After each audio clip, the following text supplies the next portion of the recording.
গত বিশেষত গত 10 বছরে রামপাল নিয়ে, কয়লা ভিত্তিক বিদ্যুৎ কেন্দ্র নিয়ে, গ্যাস অনুসন্ধান নিয়ে যত ধরনের আলোচনা হয়েছে, দেশের বিশেষজ্ঞরা করেছেন, প্রবাসীরা করেছেন, সমস্ত আলোচনা, এত আলোচনা দরকার ছিল, মানে সেই আলোচনা, তারপরে জনমত, জনগণের আকাঙ্ক্ষা, রামপাল নিয়ে, সুন্দরবন নিয়ে সামগ্রিকভাবে সারা দেশে যে জনমতটা তৈরি হয়েছে, এমনকি আমি নিশ্চিত যে সরকারি দলের মধ্যেও, সরকার সমর্থকদের মধ্যেও একটা বিশাল অংশ আছে যারা মনে করে যে রামপালটা সাংঘাতিক রকম ভাবে কোনোভাবেই গ্রহণযোগ্য না, এটা অবশ্যই বাদ দেওয়া উচিত, এটা এটা মনে করে। কিন্তু যেহেতু দেশে গণতান্ত্রিক ভাবে কথা বলা তো অন্যদের পক্ষে যায়ই না, সরকারি দলের মধ্যেও কারো পক্ষে তাদের মত প্রকাশ করার কোনো অবস্থা নেই।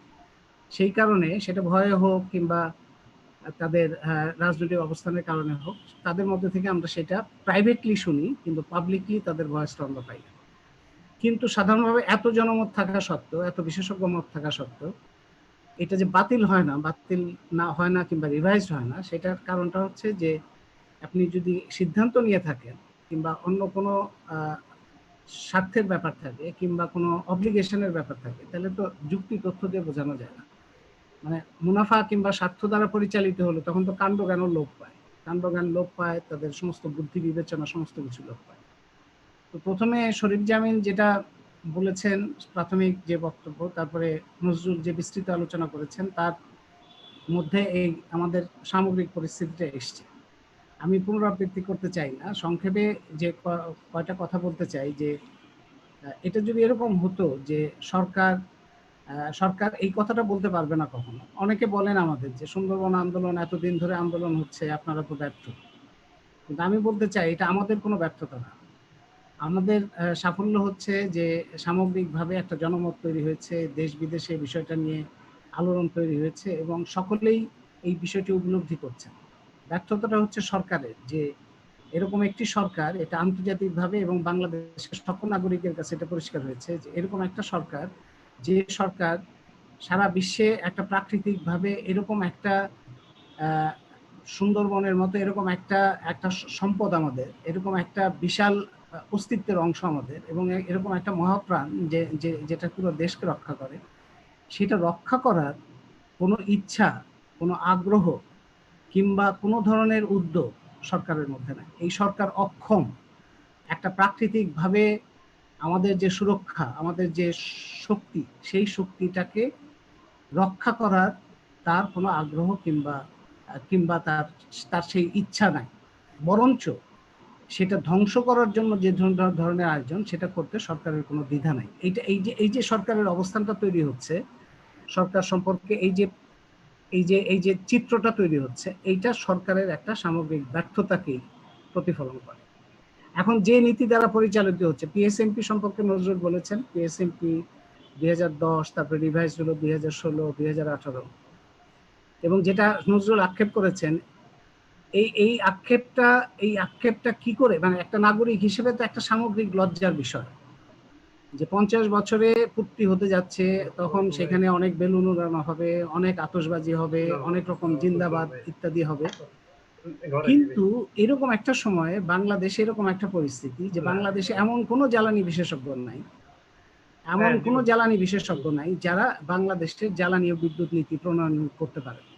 আচ্ছা, আপনি পিএসএমপি ডকুমেন্টটা দেখবেন, সেখানে একটা সেটা ফিনান্স করেছে, তার জন্য বাংলাদেশকে টাকা দিতে হয়েছে, এবং সেখানে প্রাইভেট কোম্পানি ইনভলভ, যারা এটা করেছে তারা আবার মাতারবাড়ি প্রকল্পের সাথে যুক্ত, এবং তারা বাংলাদেশে বিভিন্ন ধরনের ইনভেস্টমেন্টের সাথে যুক্ত। তার মানে আপনি যদি স্ট্রিক্টলি ধরেন কনফ্লিক্ট অফ ইন্টারেস্ট, তাহলে যে কোম্পানিগুলো বেনিফিশিয়ারি, সেই কোম্পানিগুলোই পলিসি মেকিং করছে। এবং এটা বাংলাদেশের আভ্যন্তরীণ ক্ষেত্রে আমরা দেখি, যে সমস্ত কর্পোরেট গ্রুপ বিভিন্ন ধরনের ইনভেস্ট করছে বা লাভবান হচ্ছে, তারাই দেখা যাচ্ছে যে পলিসি মেকিং করছে, যে কারণে এখানে কোনো অ্যাকাউন্টেবিলিটির জায়গা নেই, এবং যে কারণে তারা যে কোনো ধরনের নীতি নির্ধারণ করতে পারে এবং যে কোনো ধরনের কস্ট তারা বসিয়ে দিতে পারে।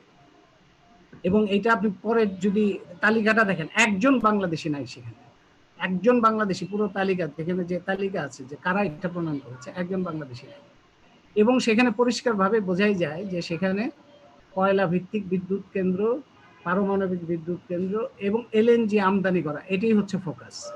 নজরুল বলেছেন যে যেহেতু আমাদের গ্যাসের অভাব, সুতরাং আমাদের এলএনজি আমদানি করলে করার উপরে আমরা নির্ভর করতে পারি। যদি গ্যাসের অভাব সত্যিই হয়, বাংলাদেশে যদি গ্যাস না থাকে, তাহলে তো অবশ্যই গ্যাস আমদানিটা হচ্ছে অন্য যে কোনো আমদানির তুলনায়, কয়লা আমদানি, পারমাণবিক সমস্ত কিছুর তুলনায় তেল চার চাইতে বেশি গ্রহণযোগ্য।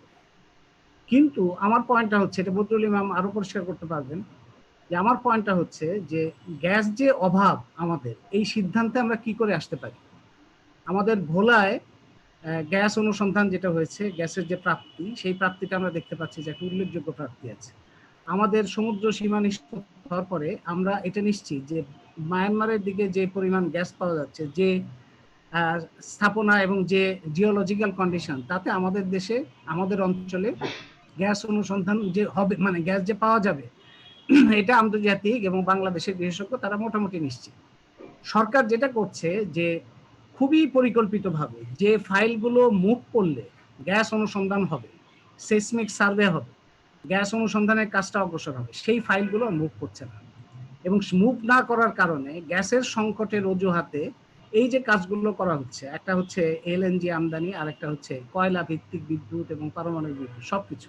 এলএনজি আমদানি, এখন এলএনজি আমদানি আপনি ধরেন এটাকে এক এক আপনি বলতে পারেন যে অদূরদর্শী, কিন্তু আমার কাছে তো মনে হয় এগুলো দূরদর্শী। দূরদর্শী এই হিসাবে যে এলএনজি আমদানি করা হচ্ছে এখন যে দামে, মানে দূরদর্শী কোম্পানির স্বার্থের দিক থেকে যে দামে আমদানি করা হচ্ছে, তার চার ভাগের এক ভাগ হচ্ছে এখন আন্তর্জাতিক বাজার দাম। তাহলে চুক্তিটাই করা হয়েছে এইভাবে যে গ্যাসের দাম যতই কমুক, এলএনজির দাম যতই কমুক, মানে এখন $8 করে নেওয়া হচ্ছে, কিন্তু এটা আন্তর্জাতিক বাজারে এখন $2। তার মানে যে দামই হোক না কেন, বাংলাদেশকে তার 4 গুণ বেশি দামে তাকে কিনতে হবে। এবং এই ধরনের চুক্তিগুলো করা হচ্ছে অনুসন্ধানটা রেখে। এবং কয়লা ভিত্তিক বিদ্যুৎ কেন্দ্র, যেটা নজরুল বলেছেন যে দামটা কমে যাচ্ছে, কয়লা মানে রিনিউয়েবল এনার্জির দামটা কমে যাচ্ছে। কয়লা ভিত্তিক বিদ্যুৎ কেন্দ্র একসময় বলা হতো যে এটা হচ্ছে সবচাইতে সস্তা। সবচাইতে সস্তা বলা হতো দুইটা দিক, এটা আমাদের বিশেষভাবে খেয়াল রাখা দরকার, যে আমরা যদি financial cost and benefit analysis করি, তাহলে একসময় এটা খুবই ঠিক ছিল যে কয়লা ভিত্তিক বিদ্যুৎ কেন্দ্রই ছিল সবচাইতে সস্তা। কিন্তু বর্তমান সময়ে আমরা ইকোনমিক অ্যানালিসিসের ক্ষেত্রে কস্ট অ্যান্ড বেনিফিট অ্যানালিসিস যখন করা হয়, তখন শুধুমাত্র ফিনান্সিয়াল কস্ট অ্যান্ড বেনিফিট অ্যানালিসিসের মধ্যে আমরা সীমাবদ্ধ থাকে না। এখন ডেভেলপমেন্ট ইকোনমিক্সের সাথে থাকে না, তার সাথে এনভায়রনমেন্টাল কস্ট অ্যান্ড বেনিফিট এবং সোশ্যাল কস্ট অ্যান্ড বেনিফিটটা যোগ করা হয়। সেটা যদি যোগ করা হয়, কয়লা হচ্ছে সবচাইতে ব্যয়বহুল। এটা কর্পোরেট ইন্টারেস্টের প্রতিনিধি, ইকোনমিস্টের মতো পত্রিকা, তারাও এটা স্বীকার করে যে, এবং আন্তর্জাতিক পর্যায়ে এটা স্বীকৃত যে কয়লাই হচ্ছে এখন সবচাইতে ব্যয়বহুল। পারমাণবিক বিদ্যুৎ হচ্ছে সবচাইতে ব্যয়বহুল।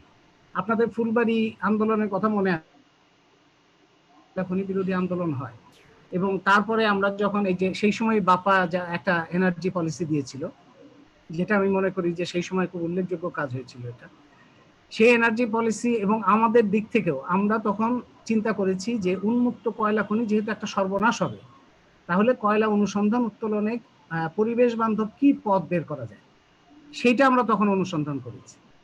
কিন্তু 2006 থেকে, এই যে 14 বছর পরে, তার এই 2006 থেকে 10 বছর পরে আমরা পরিষ্কার দেখতে পাচ্ছি যে অন্যান্য অপশনগুলো এত বেশি শক্তিশালী, এখন প্রযুক্তিগত বিকাশ এত বেশি শক্তিশালী রিনিউয়েবল এনার্জির ক্ষেত্রে, যে এখন আমাদের কয়লার ক্ষেত্রে কোনো চিন্তা করারই কোনো ধরনের কোনো আর্থিক কথা যদি বিবেচনা করি, পরিবেশের কথা যদি বিবেচনা করি, কোনো দিক থেকেই কয়লার বিষয়টাকে আর হিসাবের মধ্যে আনার কোনো সুযোগ নাই। পারমাণবিক বিদ্যুৎ কেন্দ্রের বিষয়টাকেও হিসাবের মধ্যে আনার কোনো সুযোগ নেই। কিন্তু সরকার যেটা করছে, এটা নজরুল খুবই ঠিক, যে পুরো একটা উল্টো যাত্রা। এবং কক্সবাজার থেকে সুন্দরবন পর্যন্ত এই যে পুরো উপকূল, যেটা জলবায়ু পরিবর্তনের প্রধান আক্রমণটা যে উপকূলের উপরে হবে, সেই উপকূল জুড়েই সরকার যেখানে যে কাজটা করা হচ্ছে, ঠিক তার উল্টো কাজটা করছে। উপকূলকে আরো অরক্ষিত করা, আরো নাজুক অবস্থায় ফেলা, আরো ভালনারেবল অবস্থার মধ্যে ফেলার মতো অবস্থা করে প্রায় বেশিরভাগ কয়লা প্রকল্প এই উপকূল জুড়ে হবে। সেই পায়রায় আছে, রামপালে আছে, এবং এই মহেশখালী, মাতারবাড়ি, কক্সবাজারকে ঘিরে যেভাবে হচ্ছে, কক্সবাজার সমুদ্র সৈকতের যে বিশাল বিশাল একটা আমাদের একটা ঐশ্বর্য, সেটাও ভবিষ্যতে একটা মহা বিপর্যয়ের মধ্যে পড়বে। মানে আমাদের পর্যটন শিল্প বলি কিংবা মৎস্য শিল্প, আমাদের যে ইকোলজিক্যালি সেন্সিটিভ এরিয়া, সমস্ত কিছুই বিপর্যয়ের মধ্যে পড়বে এই প্রকল্পগুলো। এখন রূপপুর পারমাণবিক বিদ্যুৎ কেন্দ্র, বাজেটের যে কথাটা হয়েছে, রূপপুর পারমাণবিক বিদ্যুৎ কেন্দ্র বিজ্ঞান ও প্রযুক্তি মন্ত্রণালয়ের অধীনে করা হচ্ছে। সেটা হচ্ছে সবচাইতে ব্যয়বহুল বাংলাদেশের জন্য, এবং 2000 মেগাওয়াটের জন্য, বিদ্যুতের জন্য এর চাইতে অনেক কম দামে, এমনকি তেলও যদি ব্যবহার করা হয় তার চাইতে অনেক কম দামে এবং অনেক কম ঝুঁকিতে, অনেক কম ক্ষতিতে 2000 মেগাওয়াট বিদ্যুৎ পাওয়া সম্ভব। সেই 2000 মেগাওয়াট বিদ্যুৎ পাওয়ার জন্য যে বিশাল ঝুঁকি, পারমাণবিক বর্জ্য এবং পারমাণবিক দুর্ঘটনা সেটা নিয়ে করা হচ্ছে, এটা অসম্ভব, এটা অবিশ্বাস্য যে এটা নিয়ে কোনো আলোচনা, কোনো পর্যালোচনা, কোনো বিশ্লেষণ, কোনো মতামত, পুরো এলাকার মধ্যে কোনো ধরনের কনসালটেশন, পুরো এলাকার মানুষকে অবহিত করা, কিছুই করা হয়। এমনকি এরকম উদাহরণ আছে এবং আমাদেরই অভিজ্ঞতা যে ওইখানে রূপপুর নিয়ে কোনো আলোচনা করতে গেলেই সেখানে দেখা যাচ্ছে হয় পুলিশ কিংবা গোয়েন্দা সংস্থা কিংবা সরকারি ছাত্র সংগঠনের সন্ত্রাসীরা সেখানে ঘেরাও করে সেখানে কোনো আলোচনা করতে দেবে না। তো তার মানে যে ইআইএ করা কিংবা এটা নিয়ে কনসালটেশন করা, জনমত তৈরি করা, এইটা জনমত বিশ্লেষণ করা, সেগুলো কোনো পথেই যাওয়ার কোনো প্রক্রিয়া নাই। এবং প্রক্রিয়া নাই এই কারণে যে পুরো প্রকল্পগুলোই হচ্ছে আর্থিকভাবে, পরিবেশগত দিক থেকে, জাতীয় নিরাপত্তার দিক থেকে, ভবিষ্যৎ প্রজন্মের দিক থেকে, সমস্ত দিক থেকেই এত বেশি অযৌক্তিক যে এটা নিয়ে কোনো ধরনের মতামত শুনতে গেলেই, কোনো ধরনের মতামত অ্যালাউ করতে গেলেই সরকারের পক্ষে এই প্রকল্পগুলো করা সম্ভব হবে না। তার মানে হচ্ছে যে সরকারের সিদ্ধান্ত হচ্ছে ফলাফল যাই হোক, পরিণতি যাই হোক, এই দেশের ভবিষ্যৎ যাই হোক, এই প্রকল্পগুলো করতেই হবে। আমাদের প্রশ্ন হচ্ছে সরকারের অব্লিগেশনটা কোথায়, কি কারণে করতেই হবে? এত সর্বনাশ করেও কেন এগুলো করতেই হবে? সুন্দরবন শেষ করেও কেন করতে হবে? রূপপুর এত ভয়ঙ্কর বিপদের মধ্যে বাংলাদেশকে ফেলেও কেন করতে হবে? এই প্রশ্নটা তো আমাদের খুব জোরে সরে উত্থাপন করা উচিত। সরকার অব্লিগেশনটা কোথায়, তার বাধ্যবাধকতাটা কোথায়? তো সেইটা যদি সরকার যদি বলে যে হ্যাঁ আমরা তো জানতাম না, এটা তো বলতে পারবে না, কারণ এটা বহুদিন ধরে এই কথাবার্তাগুলো হচ্ছে। আমরা কয়েকটা বিষয়ে পরিষ্কারভাবে বলছি। একটা হচ্ছে যে যে জায়গাটা বলে যে আপনারা তো সমাধান দেন না, আপনারা শুধু না করেন, মোটেই ঠিক না। আমরা প্রত্যেক সমাধান দিচ্ছি, আমরা প্রত্যেকবারই বিকল্প বলছি। এবং এটা বাংলাদেশে আমরা যারা আছি আমরা বলছি, বেনের যারা বিশেষজ্ঞ আছেন তারা বলছেন, ইন্ডিপেন্ডেন্টলি অনেকে বলছেন, সবাই বিকল্প বলছে। 2006 সালে তো এনার্জি পলিসি বাপা দিয়েছে, সেটা নিয়ে সরকারের মন্ত্রীরা জানেন, সরকারের অনেক মন্ত্রীও বাপার সভা সমাবেশে এসেছেন, তারা জানেন। আর আমাদের যে বিকল্প আমাদের যে প্রস্তাবনা, সেটা সরকারের সাথে বিভিন্ন সভা সমাবেশে আমরা বলেছি, সাংবাদিক সম্মেলনে বলেছি, প্রধানমন্ত্রীর কাছে চিঠি দিয়েছি, ভারতের প্রধানমন্ত্রীর কাছে চিঠি দিয়েছি। ভারতের প্রধানমন্ত্রীর কাছে চিঠি আমাদের কেন দিতে হয়? দিতে হচ্ছে এই কারণে যে কোনো কাজ হচ্ছে না তো বাংলাদেশের প্রধানমন্ত্রীর কাছে চিঠি। রামপাল প্রকল্পটা তো ভারতের একটা বিভিন্ন কোম্পানি লাভবান হবে, বাংলাদেশের জন্য তো কোনো ক্ষতি ছাড়া এর মধ্যে আর কিছু নাই। তো ভারতের প্রধানমন্ত্রীর কাছে আমরা চিঠি দিয়েছি। তো সমস্ত দিক থেকে তো আমরা বিকল্প বলছি। এবং শেষ পর্যন্ত 2017 সালে এসে 2017 সালে আমরা পিএসএমপি সমস্যাগুলোকে চিহ্নিত করে একটা বিকল্প মহাপরিকল্পনার প্রস্তাবও দিয়েছি। এবং সেই মহাপরিকল্পনার প্রস্তাবের মূল দিকগুলো বলে আমি আমার আলোচনা শেষ করব। মূল দিকগুলো হচ্ছে, প্রথম হচ্ছে বাংলাদেশের জাতীয় সক্ষমতা বাড়ানো, গ্যাস অনুসন্ধান এবং উত্তোলনের ক্ষেত্রে জাতীয় সক্ষমতা বাড়ানো। এবং আর কতদিন, এটা আমি বিভিন্ন সময়ে মন্ত্রী সাহেবদের উদ্দেশ্যেও জিজ্ঞাসা করেছি যে আপনারা যে বলছেন যে আমাদের সক্ষমতা নাই, তা আপনারা একটা ডেডলাইন ঠিক করেন, কবে সেই সক্ষমতা আসবে বাংলাদেশের? 50 বছর পার হয়েছে, এতগুলো বিশ্ববিদ্যালয় বাংলাদেশে আছে, কি করতে? পাবলিক বিশ্ববিদ্যালয় এতগুলো, যে পাবলিক মানি খরচ হচ্ছে, কি কারণে খরচ হচ্ছে? বাংলাদেশের মানুষ যে এতগুলো পাবলিক বিশ্ববিদ্যালয়ে মেধা তৈরি করছে, এত যে শিক্ষক আছেন, এত যে গুণী লোকজন আছেন, তারা কি কারণে আছেন? যে তারা এখন পর্যন্ত গ্যাস অনুসন্ধান করার ক্ষমতা তাদের তৈরি হচ্ছে না, জ্বালানি নীতি প্রণয়ন করার ক্ষমতা তৈরি হচ্ছে না, ডেল্টা প্ল্যান তৈরি করার ক্ষমতা হচ্ছে না, বাংলাদেশের অর্থনৈতিক নীতি প্রণয়ন করার ক্ষমতা তাদের নাই। তাহলে বাংলাদেশে এতগুলো বিশ্ববিদ্যালয় কি কারণে আছে? বাংলাদেশে পাবলিক মানি কেন খরচ হবে? সেই জাতীয় সক্ষমতা তৈরি করতে যে টাকা লাগে, যেরকম বিনিয়োগ লাগে, তার চাইতে বহুগুণ বেশি টাকা খরচ করে এখন আমদানি নির্ভর পরিকল্পনা করা হয়েছে। তো জাতীয় সক্ষমতাটা হচ্ছে আমাদের একটা প্রধান তাদের প্রস্তাব। এবং সেটা যদি করা হয় তাহলে আমরা দেখতে পাচ্ছি যে সবচাইতে কম ব্যয়বহুল এবং তুলনামূলকভাবে কম ক্ষতি করে সেই গ্যাস ভিত্তিক বিদ্যুৎ কেন্দ্র আমরা বেশ কিছু কয়েক দশক আমরা করতে পারি। এর পাশাপাশি সৌর এবং বায়ু বিদ্যুৎ, এবং আরেকটা উৎস হচ্ছে আমাদের বর্জ্য বিদ্যুৎ। আপনারা জানেন যে বর্জ্য ব্যবস্থাপনায় বাংলাদেশের কি ভয়ঙ্কর অবস্থা। আমাদের বুড়িগঙ্গা শেষ, আমাদের নদী শেষ। প্রাথমিক যে বর্জ্য সেটা ব্যবস্থাপনার ক্ষেত্রে চরম ব্যর্থতা দেখাচ্ছে সরকার, এবং খোদ রাজধানীতেই সমস্ত নদীগুলো শেষ এই বর্জ্য ব্যবস্থাপনার কারণে। সেই সরকারের মুখ থেকে আমরা শুনি যে তারা পারমাণবিক বর্জ্যের মতো সূক্ষ্ম এবং মহা যে একটা জটিল ব্যবস্থাপনা, সেটার ব্যাপারে তারা শতভাগ নিশ্চিত, কোনো সমস্যা হবে না, বর্জ্য ব্যবস্থাপনা তারা সব ঠিক করে ফেলবে। 400 কিলোমিটার দূরে সুন্দরবন, সেইখানে বর্জ্য ব্যবস্থাপনায় তারা সমস্ত শতভাগ নিশ্চিত। ঢাকা শহরে প্রাথমিক বর্জ্য ব্যবস্থাপনাতেই তারা শতভাগ ব্যর্থ। তো সেই বর্জ্য থেকে কিন্তু আমাদের বিদ্যুৎ উৎপাদন সম্ভব। যে বর্জ্যের কারণে নদী শেষ হয়ে যাচ্ছে, আমাদের শহর, আমাদের বায়ু দূষিত হচ্ছে, সেই বর্জ্য থেকে বিদ্যুৎ উৎপাদন সম্ভব। তা আমরা বলছি যে সৌর, বায়ু, বর্জ্য, এই 3 উৎস থেকে বিপুল পরিমাণ বিদ্যুৎ উৎপাদন সম্ভব। এবং সরকারের পাশাপাশি, সরকারি পিএসএমপির মহাপরিকল্পনার পাশাপাশি আমরা যে ছকটা দিয়েছি তাতে 2041 সালের মধ্যে শতকরা 55% এই যে নবায়নযোগ্য জ্বালানি সেগুলো থেকে আনা সম্ভব হবে। কিন্তু তার জন্য তো জাতীয় সক্ষমতা বাড়াতে হবে, জাতীয় প্রাতিষ্ঠানিক ক্ষমতা কাঠামোটা তৈরি করতে হবে, এবং সেই কাঠামো তৈরি হলে আমরা দেখতে পাচ্ছি যে বিদ্যুৎ উৎপাদনের খরচও কমে যাবে। এই যে সরকার যে বিদ্যুতের দাম বাড়াচ্ছে, গ্যাসের দাম বাড়াচ্ছে, এটা তো তার এই নীতির কারণে, যে গ্যাস অনুসন্ধানের জন্য বিদেশি কোম্পানিকে ডাকা হচ্ছে, এলএনজি আমদানি করা হচ্ছে, তার ফলে তার গ্যাসের দাম বাড়াতে হচ্ছে। এবং যেভাবে বিদ্যুৎ উৎপাদনের প্রক্রিয়া তৈরি করা হচ্ছে তাতে বিদ্যুতের দাম বাড়ানো হচ্ছে, এবং এগুলির দাম বাড়ানো হচ্ছে বলে পুরো অর্থনীতির উৎপাদনশীলতার উপরে তার একটা চাপ পড়ছে। উৎপাদনশীল খাতে যারা কাজ করছেন, শিল্প প্রতিষ্ঠান এবং কৃষি, সেটার উৎপাদন ব্যয় বেড়ে যাচ্ছে, সামগ্রিকভাবে অর্থনীতি ক্ষতিগ্রস্ত হচ্ছে। কিন্তু আমরা যে বিকল্প মহাপরিকল্পনা দিয়েছি তাতে কিন্তু সুন্দরবনও থাকছে, সুন্দরবন অক্ষত থাকবে, আমাদের উপকূল অক্ষত থাকবে, আমাদের পারমাণবিক ভয়াবহ বিপদের মধ্যে যেতে হবে না, কিন্তু আমাদের একই সঙ্গে গ্যাস বিদ্যুতের ব্যয়টাও কমে যাবে।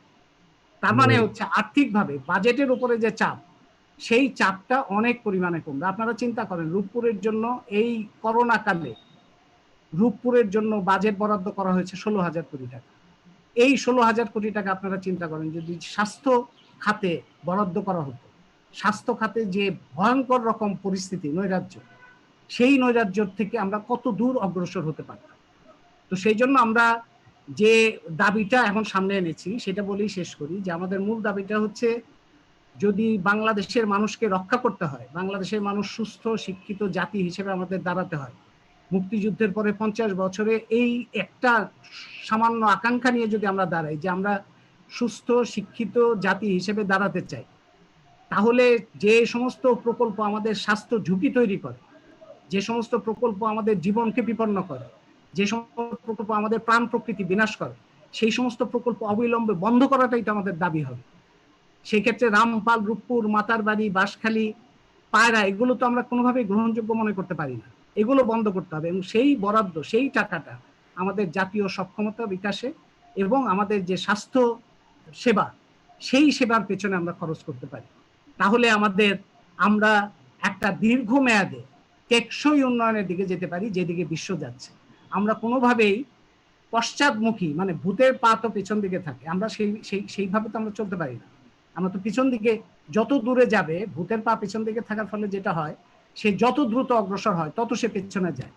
তো বাংলাদেশের অবস্থা হয়েছে সেরকম, এবং এমন সব উন্নয়ন প্রকল্প তৈরি করা হচ্ছে যেগুলো অসুখ তৈরির কারখানা তৈরি করছে। যেখানে স্বাস্থ্য ঝুঁকি কমানোর কথা, সেখানে আরো অসুস্থতা তৈরির কারখানা বানানো হচ্ছে বাংলাদেশে।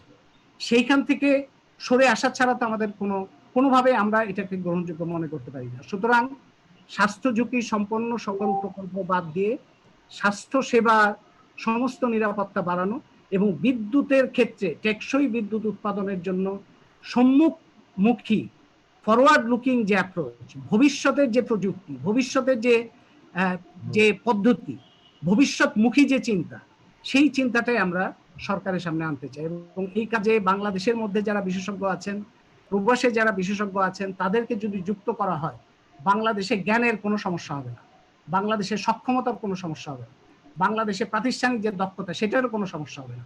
শুধু যেটা দরকার, যে সরকার কিছু দেশি বিদেশি, ভারত, চীন, রাশিয়া, জাপান, যুক্তরাষ্ট্র, তাদের ব্যবসায়িক স্বার্থের কিংবা বাংলাদেশের ব্যবসায়িক স্বার্থ দ্বারা পরিচালিত না হয়ে যদি জাতীয় স্বার্থ দ্বারা পরিচালিত হয়, তাহলে এই পরিবর্তনটা খুবই সহজভাবে সম্ভব। এবং সেই দাবিতে বাপ্পা বেন সহ আমাদের সবার পক্ষ থেকে উত্থাপন করতে হবে, সেটাই আবারও উচ্চারণ করে আমি আমার কথা শেষ করছি। সবাইকে ধন্যবাদ। শুনতে তো অনেক ভালো লাগছিল এবং অনেক কথা বলারও ছিল, সবারও অনেক কথা বলার থাকবে, কিন্তু আনু ভাই 25 মিনিট বললেও মনে হয়েছে 5 মিনিট বলেছেন। আমি অনুরোধ করব বাকি যারা বলবেন একটু সময়ের দিকে লক্ষ্য রাখবেন, কারণ আমাদের এখানে যারা যুক্ত হয়েছেন তাদের মধ্যে একটা বৃহৎ অংশ আপনারা জানেন যুক্তরাষ্ট্র থেকে যুক্ত হয়েছেন, ওখানে তাদের মিড নাইট অলরেডি ক্রস করে গিয়েছে। কাজে আমরা একটু দয়াশীল থাকবো এবং সময়ের প্রতি লক্ষ্য রেখে বলবো। আমি পরবর্তী অনুরোধ করার আগে দুইটা ইনফরমেশন দিতে চাই, আনু ভাই পরবর্তী বক্তৃতায় যেন এগুলি উল্লেখ করেন। একটা হচ্ছে যে রামপাল তাপবিদ্যুৎ কেন্দ্র মূলত 1320 মেগাওয়াটের একটা প্রজেক্ট নয়। আপনারা যদি ইআই এর ডকুমেন্ট দেখেন তাহলে দেখবেন এখানে তাদের পরিকল্পনা ছিল 5280 মেগাওয়াট বিদ্যুৎ উৎপাদন করা, এবং যে জন্য তারা 1836 একর জায়গা অধিগ্রহণ করেছে। কাজেই এই 5280 মেগাওয়াট বিদ্যুৎ উৎপাদনের চিন্তা নিয়ে শুরু করার পরে সামাজিক আন্দোলন বলেন, সবার প্রতিবাদ বলেন, বা সরকারের শুভবুদ্ধি উদয় বলেন, যে কারণেই হোক, তারা বলেছে যে 1320-এর পরে আর তারা করবে না। কিন্তু আমরা বলতে চাচ্ছি, যে কারণে আপনি বাকিটা করতে চাচ্ছেন না যে যুক্তিতে, সেই যুক্তিতেই এটাও বন্ধ করেন, কারণ আপনি দূষণ বন্ধ করার জন্য তো বাকিটা করবেন না। কাজেই এই 1320 আপনারা যাতে না করেন, সেটা হচ্ছে আমাদের আহ্বান। কাজে একটা হচ্ছে যে রামপালে সরকার অনেক পিছিয়ে এসেছে, এবং যে কারণে পিছিয়ে এসেছে আমরা সেই কারণে বাকিটা বাতিল চাই, এটা উল্লেখ করা। আর একটা হচ্ছে রামপালের ইআইএস সিজিআইএস করেছে, এটা সত্যিই বলেছেন, এবং অন্যান্য মনিটরিং এর দায়িত্ব সিজিআইএস কে দেওয়া হয়েছে, যেটা সরকারেরই একটা সাবসিডিয়ারি বলা যায়, কারণ বাই ডিফল্ট পানি সম্পদ সেক্রেটারি এটার ট্রাস্টি সরকারের ক্রস কাটিং মিনিস্ট্রির সেক্রেটারিরা এটার মেম্বার, এবং এই সিজিআইএস কে এখন দায়িত্ব দেওয়া হয়েছে ইউনেস্কো যে স্ট্র্যাটেজিক এনভায়রনমেন্ট অ্যাসেসমেন্ট করতে বলেছে সাউথ ওয়েস্ট রিজনের জন্য, সেই দায়িত্ব সিজিআইএস কে দেওয়া হয়েছে। এবং যোগ্য উত্তরসূরি হিসেবে সিজিআইএস তাদের যে প্রসপেক্টাস পাবলিশ করেছে এসিএ কিভাবে করবে, সেখানে তারা খুব যোগ্যতার সাথেই লিখেছে যে যেহেতু কোভিড, কাজে পাবলিক কনসালটেশন করা যাবে না, আপনারা যদি ইমেইলে মতামত দিতে চান দেন। তার মানে এটা প্রথমেই প্রশ্নবিদ্ধ। আমরা চেষ্টা করছি সরকার যাতে তাদের এই কালিমা লিপ্ত হতে পারেন, এবং কনসালটেশনের মাধ্যমে আমরা যারা দীর্ঘদিন কথা বলছি আমাদের মতামত যেন নির্মোহভাবে বিজ্ঞান ভিত্তিক ভাবে প্রতিফলিত হয়। আমি অনুরোধ করব সংক্ষেপ করার জন্য, যারা সময় নিয়েছেন তাদের সময়টি আপনারা স্যাক্রিফাইস করবেন আশা করি। আমি অধ্যাপক বদরুল ইমাম স্যার, ঢাকা বিশ্ববিদ্যালয়ের সিনিয়র অধ্যাপক বদরুল ইমাম স্যার বলার জন্য অনুরোধ করছি। আপনি আনমিউট করে বলুন, যত কম বলবেন তত সবার জন্য ভালো হবে, কিন্তু গুরুত্বপূর্ণ কথা তো বলতেই হবে। বদরুল ইমাম স্যার, প্রফেসর বদরুল ইমাম স্যার, আপনি আনমিউট করুন।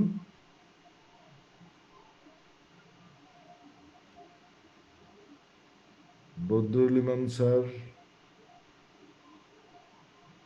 আচ্ছা আমরা ওনাকে আবার কানেক্ট করার চেষ্টা করব। উনি কোনো কারণে বোধহয় ডিসকানেক্টেড হয়ে গেছেন। আমরা আসছেন। আচ্ছা আচ্ছা, বলেন। হ্যাঁ, আনমিউট করেন। জি, এখন শোনা যাচ্ছে। জি বলেন। জি, আমাকে বলতে বলছেন? জি জি জি, আপনাকে। আচ্ছা আচ্ছা, ধন্যবাদ। আমি আসলে এই সংক্ষেপেই বক্তব্য রাখবো। আমি বুঝতে পারছি যে সময় স্বল্পতা আমাদেরকে।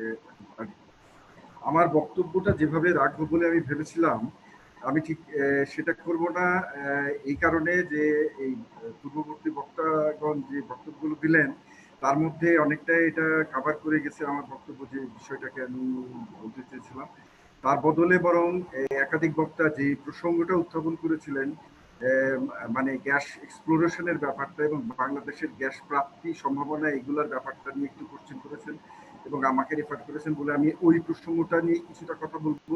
তার আগে শুধু আমি যেটা বলতে চেয়েছিলাম সেই ব্যাপারে আমি জাস্ট একটি ইন্ট্রোডাক্টরি বক্তব্য দিই। দেখেন, আমরা এই যে রামপালের বিষয়ে যে আলোচনাগুলো হয়েছে, এগুলো প্রচুর আলোচনা হয়েছে, প্রচুর মানে স্টাডি এবং রিপোর্ট আমাদের হাতে আছে। তো সবচেয়ে মজার ব্যাপার হচ্ছে যে আমরা সরকারকে সবসময় বলেছিলাম যে এই কর্তৃপক্ষকে যে দেখেন এটা এটা কেউই চায় না, এই কারণে চায় না, পক্ষান্তরে ওনারা সবসময় বলে আসছেন আপনারা খামাকে এইগুলো বলছেন, আপনাদের কোনো যুক্তি নেই। এর পরিপ্রেক্ষিতে আমরা বারবার বলেছি দেখেন আমাদের বক্তব্যগুলো সায়েন্টিফিক রিপোর্ট বেসড, এই এবং এই সমস্ত সায়েন্টিস্টরা সমগ্র বিশ্বে আন্তর্জাতিকভাবে রিনাউন্ড, বাঙালি, দেশীয়, বিদেশি সব সায়েন্টিস্টদের মত একই, এবং এই সমস্ত 13টা রিপোর্ট আমাদের হাতে আছে এবং আমরা একটা একটা করে আপনাদের সাথে বুঝতে পারি, দেখাতে পারি, কথা বলতে পারি। ওই প্রসঙ্গে বলার আগে ওনারা বারবার যখন বলতেন যে আপনারা তো এমনি কথা বলেন, আপনারা আসেন আমাদের সাথে বসেন, আমরা আলোচনা করব, আপনাদেরকে বুঝাই দেবো কেন রামপাল স্থান। তখন আমরা বললাম alright, very good, thank you very much. এই আমাদের 13টা রিপোর্ট ইন্টারন্যাশনালি রিনাউন্ড গোল্ড এক্সপার্টসদের এই মতামত, এই 13টা রিপোর্ট নিয়ে কিন্তু আমি বসেছিলাম আজকে কথা বলার জন্য, এবং আমরা এটা দিলাম তাদেরকে, যে যে কর্মকর্তা সরকারিভাবে আমাদেরকে বলেছিলেন যে এটা আপনারা কথা বলেন। আমরা বললাম ঠিক আছে, এই 13টা রিপোর্ট আপনাদেরকে দেই, আপনারা একটু এটা নিয়ে পড়াশোনা করে তারপরে আমরা আলোচনা করব। ওনারা এটা নিলেন, তারপরে ওনাদের সাথে আমরা একাধিকবার বছরের পর বছর, আজকে ওদের 4 বছর হয়ে গেছে এটা আমরা দিয়েছি, কোয়ারি করলাম যে কই আপনারা যে কথা বসতে চেয়েছিলেন কোথায়, ওয়ার আর আওয়ার রিপোর্টস, আপনারা তো একেবারে অফিসিয়ালি এটা অ্যাকসেপ্ট করেছেন এই রিপোর্টগুলো, তো এর উত্তরটা কি? এরপরে শরীফ জামিল জানে যে আমরা অনেকবার রিমাইন্ডার দিয়েও কোনো উত্তর পাইনি, কোনো সাড়াও পাইনি, তার মানে ওনারা এখন কথা বলতে চায় না। This is very painful. আমরা একজন ন্যাশনাল মানে বাঙালি, একজন সচেতন নাগরিক হিসেবে আমাদের কাছে এটা খুবই ব্যথাপূর্ণ মনে হয়েছে যে ধরেন সরকার এভাবে একটা কথা বলেন যে ঠিক আছে আপনারা বলেন কি বলতে চান, আমরা যখন বলতে চাইলাম, আমরা যখন সায়েন্টিফিক রিপোর্ট দিলাম, তারা তার মনে হয় এটা ডাস্টবিনে ফেলে দিয়ে ওনারা চুপ করে বসে থাকলেন বছরের পর বছর। This is not accepted for a মানে রেসপন্সিবল গভর্নমেন্ট। আমরা মনে করি, এখনো মনে করি বাংলাদেশ গভর্নমেন্ট, বর্তমান সরকার একটা রেসপন্সিবল এবং প্রোগ্রেসিভ মাইন্ডেড সরকার। আমরা চাই সরকারের উন্নতি, কিন্তু এই যে কতগুলো কর্মকাণ্ড এগুলো আমাদেরকে সাংঘাতিকভাবে মানে নিরাশ করে। যাই হোক, আমি এই প্রসঙ্গটা এড়িয়ে গেলাম কারণ এই নিয়ে কথা অলরেডি হয়েছে। যে প্রসঙ্গটা আমি আসবো সেটা হচ্ছে গ্যাস এক্সপ্লোশন, কারণ আমাদের আলোচনার মধ্যে ঘুরপাক্ষে একটা দিকেই চলে আসছে, একটা দিকে, সেটা হচ্ছে যে আমাদের জ্বালানির যে প্রাপ্যতা, এটার মধ্যে একটা বিরাট অভাব আছে। তার জন্যই আমরা কখনো এলএনজিতে যাচ্ছি, কখনো ইম্পোর্টেড কোলে যাচ্ছি, কখনো এলএনজি যাচ্ছি।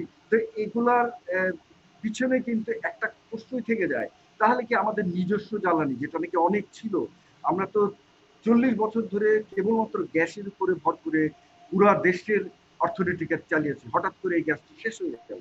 এই শেষ হওয়ার স্টোরিটা, এইটা একটা মানে কল্পকাহিনী আমাদের কাছে। বিজ্ঞানী যারা ভূতত্ত্ববিদ, এরা আমরা অ্যাকসেপ্ট করতে পারি না বাংলাদেশে গ্যাস শেষ হয়ে গেছে, সুতরাং বিকল্প জ্বালানি আমাদের দরকার, আমাদের এলএনজি, কোল, এইগুলোর উপরে বিপুল ভাবে ভর করতে হবে। এই বক্তব্যটা একজন ভূতাত্ত্বিক সায়েন্টিস্ট বা একজন ভূতত্ত্ববিদ যিনি পেট্রোলিয়াম নিয়ে কাজ করেন, গ্যাস এক্সপ্লোশন নিয়ে কাজ করেন, তার কাছে অগ্রহণযোগ্য। এবং এই কথাটাই আমি বলার জন্য আপনাদেরকে দু একটা স্লাইডের মাধ্যমে কিছু চিত্র দেখিয়ে আমি আমার বক্তব্যটা শেষ করি। এখন শরীফ, আমি কি একটু শেয়ার করতে পারি? আমি আমার ল্যাপটপে আমি একটা পাওয়ার পয়েন্ট দিয়েছি, আমি আচ্ছা আমি দেখি শেয়ার করতে পারি কিনা। হ্যাঁ, এটা এটা কি আপনারা দেখতে পাচ্ছেন? হ্যাঁ, দেখতে পাচ্ছি। আপনি আচ্ছা, সকলে দেখতে হ্যাঁ পাচ্ছেন? আচ্ছা ঠিক আছে, দেখেন এখানে এখানে যেটা দেখানো হয়েছে। হ্যাঁ, স্লাইড শোতে দিবেন? হ্যাঁ আমি দিয়ে দিলাম স্লাইড শোতে। এখানে এবার দেখতে পাচ্ছেন ঠিক মতো? ঠিক আছে, জি বলেন। আচ্ছা ঠিক আছে, এই এই স্লাইডটা আমি দেখানোর জন্য দেখাচ্ছি এই কারণে, দেখেন বে অফ বেঙ্গল, এই যে বঙ্গোপসাগরটা আছে, এইটার মূলত একটা ক্যারেক্টার দেখা যাচ্ছে, এটা সব জায়গাতেই খুবই গ্যাস এবং তেল রিচ। এটা আপনি দেখেন, এই যে অফশোর কৃষ্ণা গোদাবরী বেসিন ইন্ডিয়াতে, বঙ্গোপসাগরের ওয়েস্টার্ন পার্টে এটা এটা আছে। ভারতের যে গ্যাস এবং তেলের যে বিরাট আধার, তার তার মধ্যে এটা শীর্ষস্থানে আছে। আগে ছিল বোম্বে হাই, এখন এই সেন্টার অফ মানে গ্যাস অ্যান্ড অয়েল হাব এটা হয়ে গেছে। এরপরে দেখেন আরেকটা বেসিন, অফশোর মহানদী বেসিন, এটাও এখন আরো আরো গ্যাস আসছে এখানে প্রতি বছরই। সবচেয়ে মজার কথা, আমাদের সবচেয়ে সন্নিকটে রাখাইন বেসিন যেটা আছে মিয়ানমার, এইখানে যতটুকু দেখানো হয়েছে, ম্যাপটা একটু আউটডেটেড, এখন এখানে গ্যাস অনেক বেশি আবিষ্কার হয়েছে। এবং মজার কথা হচ্ছে যে আমাদের সাথে মিয়ানমারের যে ম্যারিটাইম বাউন্ডারি ডিসপিউটটা ছিল, সেই ডিসপিউটটা কিন্তু বেশি করে ছিল এখানে এক্সপ্লোরেশনের ব্যাপারে। কারণ both Bangladeshi explorer and Myanmar explorer, এরা জানতো যে এই এলাকাটা খুবই গ্যাস রিচ, এবং সেই কারণে এখানে যখন এক্সপ্লোরেশনে যেত মিয়ানমার বাধা দিত বাংলাদেশকে, বাংলাদেশ বাধা দিত মিয়ানমারকে। এরপরে যখন ইন্টারন্যাশনাল কোর্ট একটা ম্যারিটাইম বাউন্ডারি ঠিক করে দিল, সেই বাধাটা চলে গেছে। এখন কিন্তু নিষ্কণ্টক আমাদের এই জায়গা, আমাদের সমুদ্র নিষ্কণ্টক, মিয়ানমারের সমুদ্র নিষ্কণ্টক, যে যার সমুদ্রে এক্সপ্লোরেশন করতে পারে। এখন ধরেন এটা হয়েছে 2012-এ, 2012 থেকে আজকে 8 বছরে মিয়ানমারের যদি গ্যাস ম্যাপটা দেখেন, যেটা এখানে একটা দুটো বা কোনো গ্যাস ফিল্ড ছিল না, সেখানে একদিন গ্যাস ফিল্ডে ভরা, একটার পর একটা গ্যাস ফিল্ড। আমি আরেকটু পরে আপনাকে ওই গ্যাস ইয়েগুলা দেখাবো, যে ফিল্ডগুলোর অবস্থান দেখাবো। কিন্তু কথা হলো যে এখানে এই ম্যারিটাইম বাউন্ডারির এদিকে তারা যে নতুন টেকনোলজি এবং নতুন ইন্টারপ্রিটেশন করে যে এক্সপ্লোরেশন রেজাল্টটা পেয়েছে, সেটা অভাবে মানে অপূর্ব। এবং এখন মিয়ানমারের এই রাখাইন বেসিনটা, এই অফশোর রাখাইন বেসিনটা এশিয়ান, ইস্ট এশিয়ান মানে হটস্পট, এবং সমগ্র বিশ্বের বিদেশি মেজর অয়েল কোম্পানিগুলোর চোখ কিন্তু এইখানে মিয়ানমারে, তারা এখানে আসতে চায়, এক্সপ্লোরেশন করতে চায়। এখন ধরেন এখানে একটা বাউন্ডারি আছে, যেটা নাকি মানুষ সৃষ্ট একটা দাগ, এছাড়া তো আর বাউন্ডারিটা কিছু না। তার জন্য তো এখানে যে ভূতাত্ত্বিক যে গঠন, এইখানে এসে থেমে যেতে পারে না। সুতরাং আমরা ভূতাত্ত্বিক ভাবে যেটা জানি, যে জিওলজিক্যাল ফ্যাক্টর যেটা নাকি এই অঞ্চলটাকে এত গ্যাস রিচ করেছে, রিচনেস দিয়েছে, মানে হয়েছে আর কি, সেই ফ্যাক্টর গুলো এখানে এসে বন্ধ হয়ে যাবে না। সেই ফ্যাক্টর বাংলাদেশের অফশোরে একইভাবে বিরাজমান। দরকার কেবলমাত্র এখানে গিয়ে ড্রিল করা। আপনি যেভাবে মিয়ানমার ড্রিল করছে, সেই আদলে আপনি এখানে ড্রিল করেন। আমি এখন লিখে দিয়েছি, আমি এটা প্রায় বলি, I am writing it in front of you, যে বাংলাদেশের next big gas fields will be discovered along the Myanmar border. আপনি গিয়ে ড্রিল করেন, এবং যদি সেখানে বড় বড় গ্যাস ফিল্ড না পান, দেন আপনি যা ইচ্ছা তাই আমাকে বলতে পারেন। আমি আবার বলছি যে বাংলাদেশের next big fields, gas fields will be discovered along the Myanmar border. এইখানে এখন আপনি নেক্সট স্লাইড গুলো আমি চট করে আমি সরে গিয়ে দেখাতে চাচ্ছি, যে এইখানে আপনার একটা জিনিস দেখেন, এই যে গ্যাস ফিল্ড গুলো একের পর এক এই মিয়ানমার ইয়েতে আবিষ্কার হয়েছে, আমি এই যে দেখালাম, এটা কিন্তু ইয়ারে ব্যবধানে 16-তে 2টা, 17-তে 1টা, 18-তে 2টা, 19-এ 1টা, এরকম করে বছর প্রতি বছর তারা গ্যাস ফিল্ড আবিষ্কার করে যাচ্ছে। আমরা কি করছি? আমরা 12 সনের পরে আজকে 20 সন একটা ড্রিলিং করি নাই। আমাদের অফশোরে যেখানে এই যে যেখানে ডিপ অফশোরে এতটা প্রসপেক্ট, এই দাগের উপরে এসে থমকে গেছে। তার কারণ আমরা আমরা বদ্ধপরিকর যে আমরা কোনো ড্রিলিং এখানে করব না। এটা যদি না হয়ে থাকে, এই এই বদ্ধপরিকরতা আমি এই কারণে বলছি, যদি তা না হয়ে থাকে, তাহলে এত সম্ভাবনা একটা মানে সম্ভাবনাকে আমরা এখানে আটকে রাখবো কেন? আপনি দেখেন 12 সনের পরে যখন মিয়ানমার এই ধরনের এক্সপ্লোরেশনের সাকসেস পাচ্ছিল, পেট্রোবাংলা যৌক্তিকভাবে একটা প্রোগ্রাম নিল যে মাল্টিক্লায়েন্ট সার্ভে করবে। তার মানে প্রাথমিকভাবে এই পুরা সাগরে একটা সার্ভে করিয়ে নেওয়া, যে আমাদের প্রাথমিক অবস্থাটা কি। এটা ইন্টারন্যাশনাল প্র্যাকটিস, যে যে কোনো আননোন জায়গায় আপনি একটা মাল্টিক্লায়েন্ট সার্ভে করেন, তার উপর ভিত্তি করে আপনি ফার্দার মানে ডিটেইল সার্ভে করে গ্যাস ক্ষেত্র আবিষ্কার করেন। এই মাল্টিক্লায়েন্ট সার্ভে করার জন্য পৃথিবীতে কতগুলো সার্ভিস কোম্পানি আছে, তাদেরকে ডাকা হলো, টেন্ডারিং দেওয়া হলো, তাদেরকে ঠিকও করা হলো একজন যোগ্য রিনাউন্ড কোম্পানিকে। তারপরে এই 15 সনের দিকে এই কাজটা গিয়ে থমকে গেল। কোথায় যে এই ফাইলগুলো গেল হারিয়ে, উই ডোন্ট নো। আমরা রিপিটেডলি বছরের পর বছর কোয়ারি করতে থাকলাম। আচ্ছা 16 সালে বললাম, আচ্ছা একটা বছর চলে গেল, মাল্টি ক্লায়েন্ট সার্ভে হয় না কেন? 17 সন, 2 বছর চলে গেল। আমরা ইভেন সব জায়গাতে মন্ত্রী মহোদয়কে আমি ব্যক্তিগতভাবে জিজ্ঞেস করছি, আচ্ছা মন্ত্রী মহোদয়, এই যে মাল্টি ক্লায়েন্ট সার্ভে আপনারা উদ্যোগ নিলেন, কোথায় এই ফাইলগুলো কোথায়? আমি ওনার মুখের দিকে তাকিয়ে স্পষ্ট বুঝতে পারলাম যে উনি উত্তরটা দিতে চান না। হি ইজ এম্বারাস, উনি বিব্রত, উনি নিজেও জিনিসটা পছন্দ করছেন না যে কেন এটা থমকে গেছে। এবং শেষ দিকে একদিন ওনাদের মুখ থেকে আমার এটা শুনতে হলো যে যারা এই কাজটা করছে এটা ঠিক করছে না। তখন আমি বুঝতে পারলাম যে there is a lobby, there is a মহল, একটা মহল আছে যারা পুরো এই প্রসেসটাকে চায় না। তারা চায়, তাদের তাদের প্রভাব আছে সরকারি মানে মহলে। আমি মনে করি এখনো বাংলাদেশ সরকারের মধ্যে এমন লোক আছেন যারা চান অস্ত্র এক্সপ্লোরেশন এখনই শুরু হোক, বা এটা আমরা যেভাবে চাই সেভাবে চাই, কিন্তু তারা তাড়িত, তারা প্রভাবিত একটা মহল দ্বারা, যারা চায় না অফশোরে এক্সপ্লোরেশন হোক। এখন আমরা বুঝতে পারি কোন মহল, কারা। স্পষ্টভাবে বোঝা যাচ্ছে যে এই যে একটা মহল বিদেশের এলএনজির উপর বাংলাদেশকে ভর করার যে মানে পরিকল্পনা, সুপরিকল্পনা, মহাপরিকল্পনা, সাকসেসফুল পরিকল্পনা, এইটাতে তারা সাকসেস হয়েছে। এবং ব্যর্থ হয়েছি আমরা, যারা মনে করি যে আমরা এই বিদেশি এলএনজি আমাদের দরকার নাই, আমাদের অফশোরে আমরা যদি এক্সপ্লোরেশন শুরু করে দিতে পারি, we will have lot gas, আমরা অনেক গ্যাস পাবো। এই জিনিসটা যতদিন না পর্যন্ত না ইয়ে করা হবে, ইম্পোজ করা হবে বর্তমান কার্যক্রমের মধ্যে, বাংলাদেশ কিন্তু ক্রমাগতভাবে আমদানি নির্ভরতা, কোল নির্ভরতা, এলএনজি নির্ভরতা এই দিয়ে এগিয়ে যাবে। আপনারা যতই সেমিনার করেন, যতই বক্তব্য রাখেন, এই মূল ফ্যাক্টরটা যতদিন অবহেলিত থাকবে যে আমাদের মানে সম্ভাবনাময় সাগর বক্ষটা আমরা টাচ করবো না, ওখানে আমরা যাব না, আমরা ড্রিল করবো না, এই পন্থাটা যতদিন থাকবে আমরা কিন্তু এই থেকে বেরিয়ে আসতে পারবো না। ক্রমাগতভাবে আমরা নেগেটিভ থেকে নেগেটিভের দিকে চলে যাব। আমি আর একটা স্লাইড দেখাই আপনাদেরকে। দেখেন এই যে অফশোরের এই হলো আমাদের সেই বর্ডার লাইন, এইখানে এই হলো বর্ডার লাইন। এই লাস্ট গ্যাস ফিল্ডটা দেখেন খালিন, এই যে মিয়ানমার, এটা বর্ডার থেকে হার্ডলি সামান্য দূরত্বে। কোন জিওলজিস্ট দরকার আমার এটা বুঝাইতে? কোনো জিওলজিস্টেরও কোনো বৈজ্ঞানিক সূত্র দরকার নাই। একজন সাধারণ মানুষকে যদি আমি বলি ভাই দেখো এইখান দিয়ে এসে এত গ্যাস ফিল্ড, এইখানে এটা আটকা যাবে, তুমি বিশ্বাস করো? এখানে তো কই সাগরের পানি তো একরকম, মাটির তলে তো সব একই রকম, এখানে আটকাবে কেন? সুতরাং এই কথাটা কাউকে বোঝানো দরকার নেই, এটা সেলফ এক্সপ্লেনেটরি। সুতরাং আমার কনক্লুশন যেটা হচ্ছে সেটা হচ্ছে যে আমরা মানে ভুলভাবে এটা একটা দুষ্টচক্র দ্বারা তাড়িত হয়ে বাংলাদেশের জ্বালানি খাতটাকে আমরা ভুল জায়গায় নিয়ে রেখেছি। এইটার সঠিক পন্থাটাতে অবলম্বন করতে আমরা মানে পিছুপা হয়ে আছি, করছি না। এটা যতদিন না করব বাংলাদেশের জ্বালানি খাতে এই দুষ্টচক্র থেকে আমাদের পার হতে হবে, পারবো না। আমাদের গ্যাস এক্সপ্লোরেশনে মানে এমার্জেন্সি বেসিসে, ওয়ার ফুটিং বেসিসে যদি আমরা চলে যাই, এটা জ্বালানি সলিউশন আমাদের হাতের মুঠায়। এই বলে আমি শেষ করি।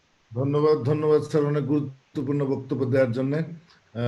গ্যাসেরও অনেক নেতিবাচক প্রভাব আছে পরিবেশে, আমরা সোলারেরও দেখেছি। কাজে বিদ্যুৎ উৎপাদন করলেই কোনো না কোনো ভাবে পরিবেশ কিছুটা ক্ষতিগ্রস্ত হবে। আমরা চাই টেকসই উন্নয়ন এবং আমাদের স্বদেশ নির্ভর উন্নয়ন। আমি এই পর্যায়ে আমাদের সাথে যুক্ত আছেন উনি আমাদের আজকের নির্ধারিত আলোচকই, আমি ভুলবশত নাম দেইনি। আমাদের সাথে যুক্ত হয়েছেন ডক্টর সাজেদ কামাল, উনি রিনিউয়েবল এনার্জি বিশেষজ্ঞ এবং ব্রান্ডাইস বিশ্ববিদ্যালয়ের সাবেক অধ্যাপক। উনি ইউএসএ থেকে যুক্ত হয়েছেন, বোস্টন থেকে। আমি সাজিদ ভাইকে সংক্ষেপে কিছু বলার জন্য অনুরোধ করছি। ডক্টর সাজিদ কামাল। সাজিদ ভাই একটু সংক্ষেপে আপনার মাইক্রোফোনটাকে আনমিউট করুন। ডক্টর সাজিদ কামাল। সাজিদ ভাই। আচ্ছা, ধন্যবাদ শরীফ। অনেক কিছু বলা হয়েছে, কাজে আমি সময় আরো বাড়াতে চাই না। এবং আমি প্রত্যেক বক্তাদেরকে ধন্যবাদ জানাচ্ছি যে আপনারা এ ব্যাপারে চিন্তা করেছেন, এবং চিন্তা আমাদের সবারই করতে হবে। এবং হয়তো একই জায়গায় যেতে হলেও আমাদের বিভিন্ন পথে যেতে হবে, সেটা আমি মনে করি। তো যাই হোক, আমারই হলো যে আমরা যে কোনো কাজই করি আমার মনে তার পিছনে একটা দর্শন থাকে। তো সেই দর্শনটা হলো, আমি দু বাক্যে যেটা বলতে চাই যে আমি চেষ্টা করি যে যখন একটা সমস্যা দেখি তখন চিন্তা করি যে সমস্যাটা আমাদের বুঝতে হবে, সেটা একটা। সমস্যা না বুঝলে তো সমাধানও বের করা যাবে না। এবং তার সাথে আরেকটা জিনিস চেষ্টা করতে হবে যে এটা সমাধানটা কি। তো সেই দুটা জিনিস আমি খুবই চেষ্টা করি যতটা নিজের সামর্থ্যে, এবং অন্যান্যদের কাছে শেখার আছে, সবসময় শেখার আছে। সেটা মনে রেখে আমি সেখান থেকে ভবিষ্যৎ দিকে এগিয়ে যেতে চাই। তো সেই দিক থেকে দেখতে হলে বলছি যে যেই সমস্যাগুলি বলা হচ্ছে সেগুলি স্বাভাবিক, এখন অত্যন্ত সংকটের মুখে। এবং এবং এই সমস্যাগুলিকে অবশ্যই আমাদের আরো আরো আরো গভীরভাবে জানতে হবে। তবে আমি যেটা চেষ্টা করেছি যে আমি সমস্যাগুলি নিয়ে অনেক কিছু আরো কিছু বলা যেত, কিন্তু সেটা আমি বলবো না। তবে খালি অন্যান্য যেরকম স্লাইড দেখিয়েছেন, আমি খালি কয়েকটা দেখাতে চাই যেটার মাধ্যমে আমি এই ব্যাপারগুলো চেষ্টা করছি। এটা হলো যে একটা হলো যেটা হলো photovoltaics a global revolution and its scope for Bangladesh. এটা ওবেনিক থেকে প্রকাশ হয়েছিল, একটা চটি বই।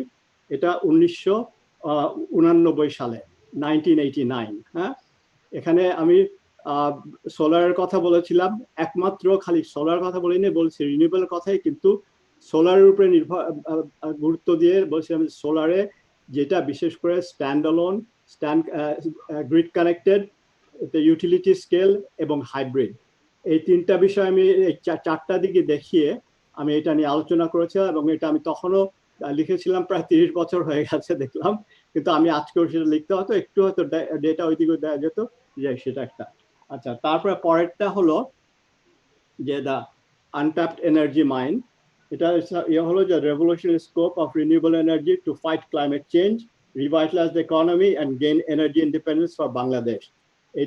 এই বইটা যখন প্রকাশিত হয়েছিল, আমি এখানে দেখছি যে যারা আতিউর রহমান আছেন, উনি উপস্থিত ছিলেন এটা যখন ইনগরেশন হয়েছিল জাদুঘরে, এবং আনু ভাইকে আমন্ত্রণ জানা হয়েছিল, কিন্তু আনু ভাই ঢাকার বাইরে থেকে আসতে পারেনি, যে আপনাদেরকে আবার ধন্যবাদ জানাচ্ছি। তো আচ্ছা, তারপর যেটা হচ্ছে যে পরে ওইটা ছিল 210 সালে, 211 সালে the renewable revolution, how we can fight climate change, prevent energy wars, revitalise the economy and transition to a sustainable future. এটা গ্লোবাল পার্সপেক্টিভ থেকে বলা হয়েছে এবং বাংলাদেশের এর মধ্যে একটা অংশ আছে। তো যাই হোক, তো এটা আমি নিজের কথা বলছি না খালি, কারণ আমি বলছি যে কারণ এগুলি করতে গেলে অন্যান্য রূপে জানতে হয়, এবং তাদেরকে আমি ধন্যবাদ জানিয়ে এগুলি দেখালাম। এবং তারপরে হলো এর মধ্যে সুন্দরবনের কথা হলো, আমি গত বছর ইউনেস্কো প্যারিসে গিয়েছিলাম হেডকোয়ার্টারে, আমাকে বাপা রিকমেন্ড করেছিল, এবং জাস্টিস আমাকে আমন্ত্রণ জানিয়েছিল যে একটা টিমকে নিয়ে ওখানে যে আমি ইউনেস্কো ওয়ার্ল্ড হেরিটেজ কমিটির সাথে দেখা করেছি, এবং সেইটার ভিত্তিতে আমাকে আমন্ত্রণ জানানো হয়েছিল ইউনেস্কো 43rd সেশন পরের বছরে, যেখানে আজারবাইজানে হয়েছিল, সেইখানে আমি ছিলাম। এবং সেইখানে এই পেপারটা করেছিলাম, the coal or renewables against or for sustainable development and why the Sundarbans must be protected. আচ্ছা, যাই হোক, আমি এই জন্য এটা বলছি যে এই বিষয়গুলি আমি অত্যন্ত গুরুত্ব দিই, এবং সেই জন্য আমি আপনারাও যা বলেছেন সেটাকে গুরুত্ব দিয়েছি। এখন প্রশ্ন হলো যে আমরা ক্রমাগত মানে রিয়াক্টিভ পর্যায় থেকে প্রোঅ্যাক্টিভে কিভাবে যেতে পারি। এখন যে বিষয়টা নিয়ে আমি আরেকটু খালি আলোকপাত করতে চাই, এবং এটা নিয়ে আমি একটা ইদানিং পেপার লিখেছি, এবং আমার একটা বই বের হবে কিছুদিন পরে, তার মধ্যে এই ব্যাপারটা আরো বিস্তারিত থাকবে। সেটা হলো যে এখন যেটা আমরা বিশ্বজুড়ে যেটা আমরা সম্মুখীন হচ্ছি সেটা হলো করোনা ভাইরাস। হ্যাঁ, এখন করোনা ভাইরাস একদিকে আমরা মনে করি যে সেটা আরেকটা বিষয়, এনার্জি আরেকটা বিষয়, সেটা না। আমি একটা যেটা আমার একটা যে পেপারটাতে লিখছি এবং বই যেটা থাকবে সেটা corona virus, climate change and renewable energy, connecting the dots. এই তিনটা জিনিস আমাদের একসাথে দেখতেই হবে। এবং আমি অত্যন্ত ধন্যবাদ জানাচ্ছি বাপাকেও, যে কিছুদিন আগে একটা সেমিনার হয়েছিল, তাতেও এই হেলথ কেয়ারের ব্যাপার এটা উপর দিয়ে রিসার্চ করে পরিপ্রেক্ষিতে বলা হয়েছিল যে কিভাবে যে এখন যে ক্লাইমেট চেঞ্জরা যেসব করছে, যে নন রিনিউয়েবল জ্বালানির জ্বালানির কারণে, তার মধ্যে পলিউশন, তারপরে কার্বন এমিশন, তারপরে আপনার পরিবেশ ধ্বংস, এইগুলির সাথে ক্লাইমেট চেঞ্জ তো সাথে বলাই হয়, এবং এগুলির সাথে যে করোনা ভাইরাসের সম্পর্ক, এইটাকে আমাদের খুবই তীক্ষ্ণভাবে এবং খুবই সিরিয়াসলি দেখতে হবে। আর না তো আমরা we are just at the tip of the iceberg. তার মানে হচ্ছে যে এই যে করোনা ভাইরাস যে শুরু হয়েছে, এটা খালি একটা টিপ অফ দ্য আইসবার্গ। যদি আমরা ক্লাইমেট নন রিনিউয়েবল থেকে সরে যেতে পারি, অল নন রিনিউয়েবল, কোল, গ্যাস, তারপরে আপনার এতে, তারপর কয়লা, তারপর আছেই সবাই আমরা যেসব জানি অয়েল, তেল, কয়লা, এবং নিউক্লিয়ারও আরেক কারণে, তার থেকে যদি আমরা সরে না যেতে পারি, we are going to commit suicide and we are taking the Bangladesh to its suicide. সেটা আমি জোর করায় বলতে চাই এবং আমাদের এটা চিন্তা করতে হবে। আমরা এখনো পড়ে রয়েছি যে আমরা সারা পৃথিবী সরে যাচ্ছে, বাংলাদেশকে ডাম্প করা হচ্ছে। Bangladesh has been used as a dumping ground for coal, we know that. আমরা এনভায়রনমেন্টাল ইম্প্যাক্ট অ্যাসেসমেন্ট হলো, আমরা যখন সেশনে ছিলাম, ইউনেস্কো সেশনে ছিলাম, ওখানে তৌফিক ইলাহি 10-12 জনকে নিয়ে, টিমকে নিয়ে বলেছিলেন সেটা তাদের যে কিচ্ছু হচ্ছে না, কোনো চিন্তার কোনো কথা নেই, সেটা পাস হওয়ার 1 ঘন্টা আগে আমরা ইউনেস্কো সেশনে আমরা বক্তব্য রাখি যে no, this is not a right. আমরা we showed our ground, we showed a research paper. সেই কারণে সেশন শেষ হওয়ার 1 ঘন্টা আগে সেটা পাস করা টেন্টাটিভলি হয়ে গেছিল যে actually the coal plant should go ahead. They stopped it. The World Heritage Committee stopped it, saying that no, we need another environmental assessment, impact assessment. কাজেই আমরা এইগুলি আমাদের সবার সবকিছু করার না, এবং করার ক্ষমতাও নাই।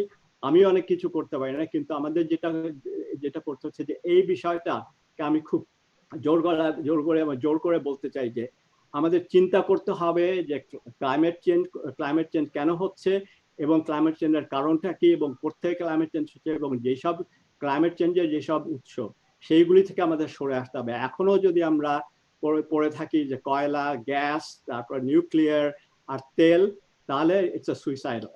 এখন যদি সেটা আমরা মনে করি তাহলে সেটা ঠিক আছে, সেভাবে কাজ করে যাওয়া, সে অনেকে কাজ করবে। আমার হলো যে আমি দেখছি যে আমি যেটা করতে চাই করব, বিবেক থেকে করব, চিন্তা করে করব। হয়তো কেউ শুনবে, কেউ তো শুনবে না। যদি ডাক শুনে কেউ না আসে, তবে একলা চলরে, সেটা আমি মনে করি যে আমাদের করে যেতে হবে। তো আর যারা শুনতে চায় তারা আমি আশা করি শুনবে, এবং তাদেরকে শোনানোর ব্যাপার না, আমি তার কাছ থেকে শুনতে চাই। এখানেই তো দেখছি অনেকেই আপনারা আছেন যাদের সাথে আলোচনা হয়েছে এই ব্যাপারে, এবং অনেক করে এসছি, 30 বছর ধরে আলোচনা করছি। এখন তো দেখছি প্রায় প্রত্যেকের সাথে আমার যোগাযোগ হয়েছে এই বিষয়টা নিয়ে কথাবার্তা আলোচনা।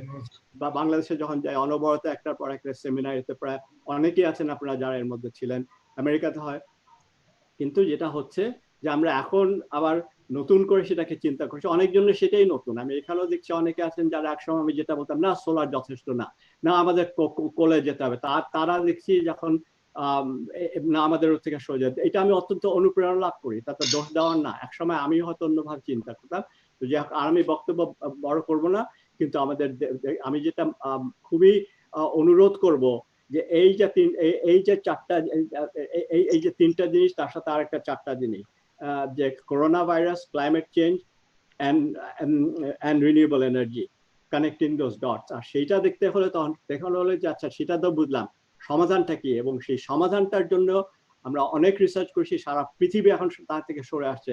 There are more than enough renewable energy sources around the world for any place in the world, and Bangladesh is বাংলাদেশকে বলছে the Bangladesh is an untapped energy mine.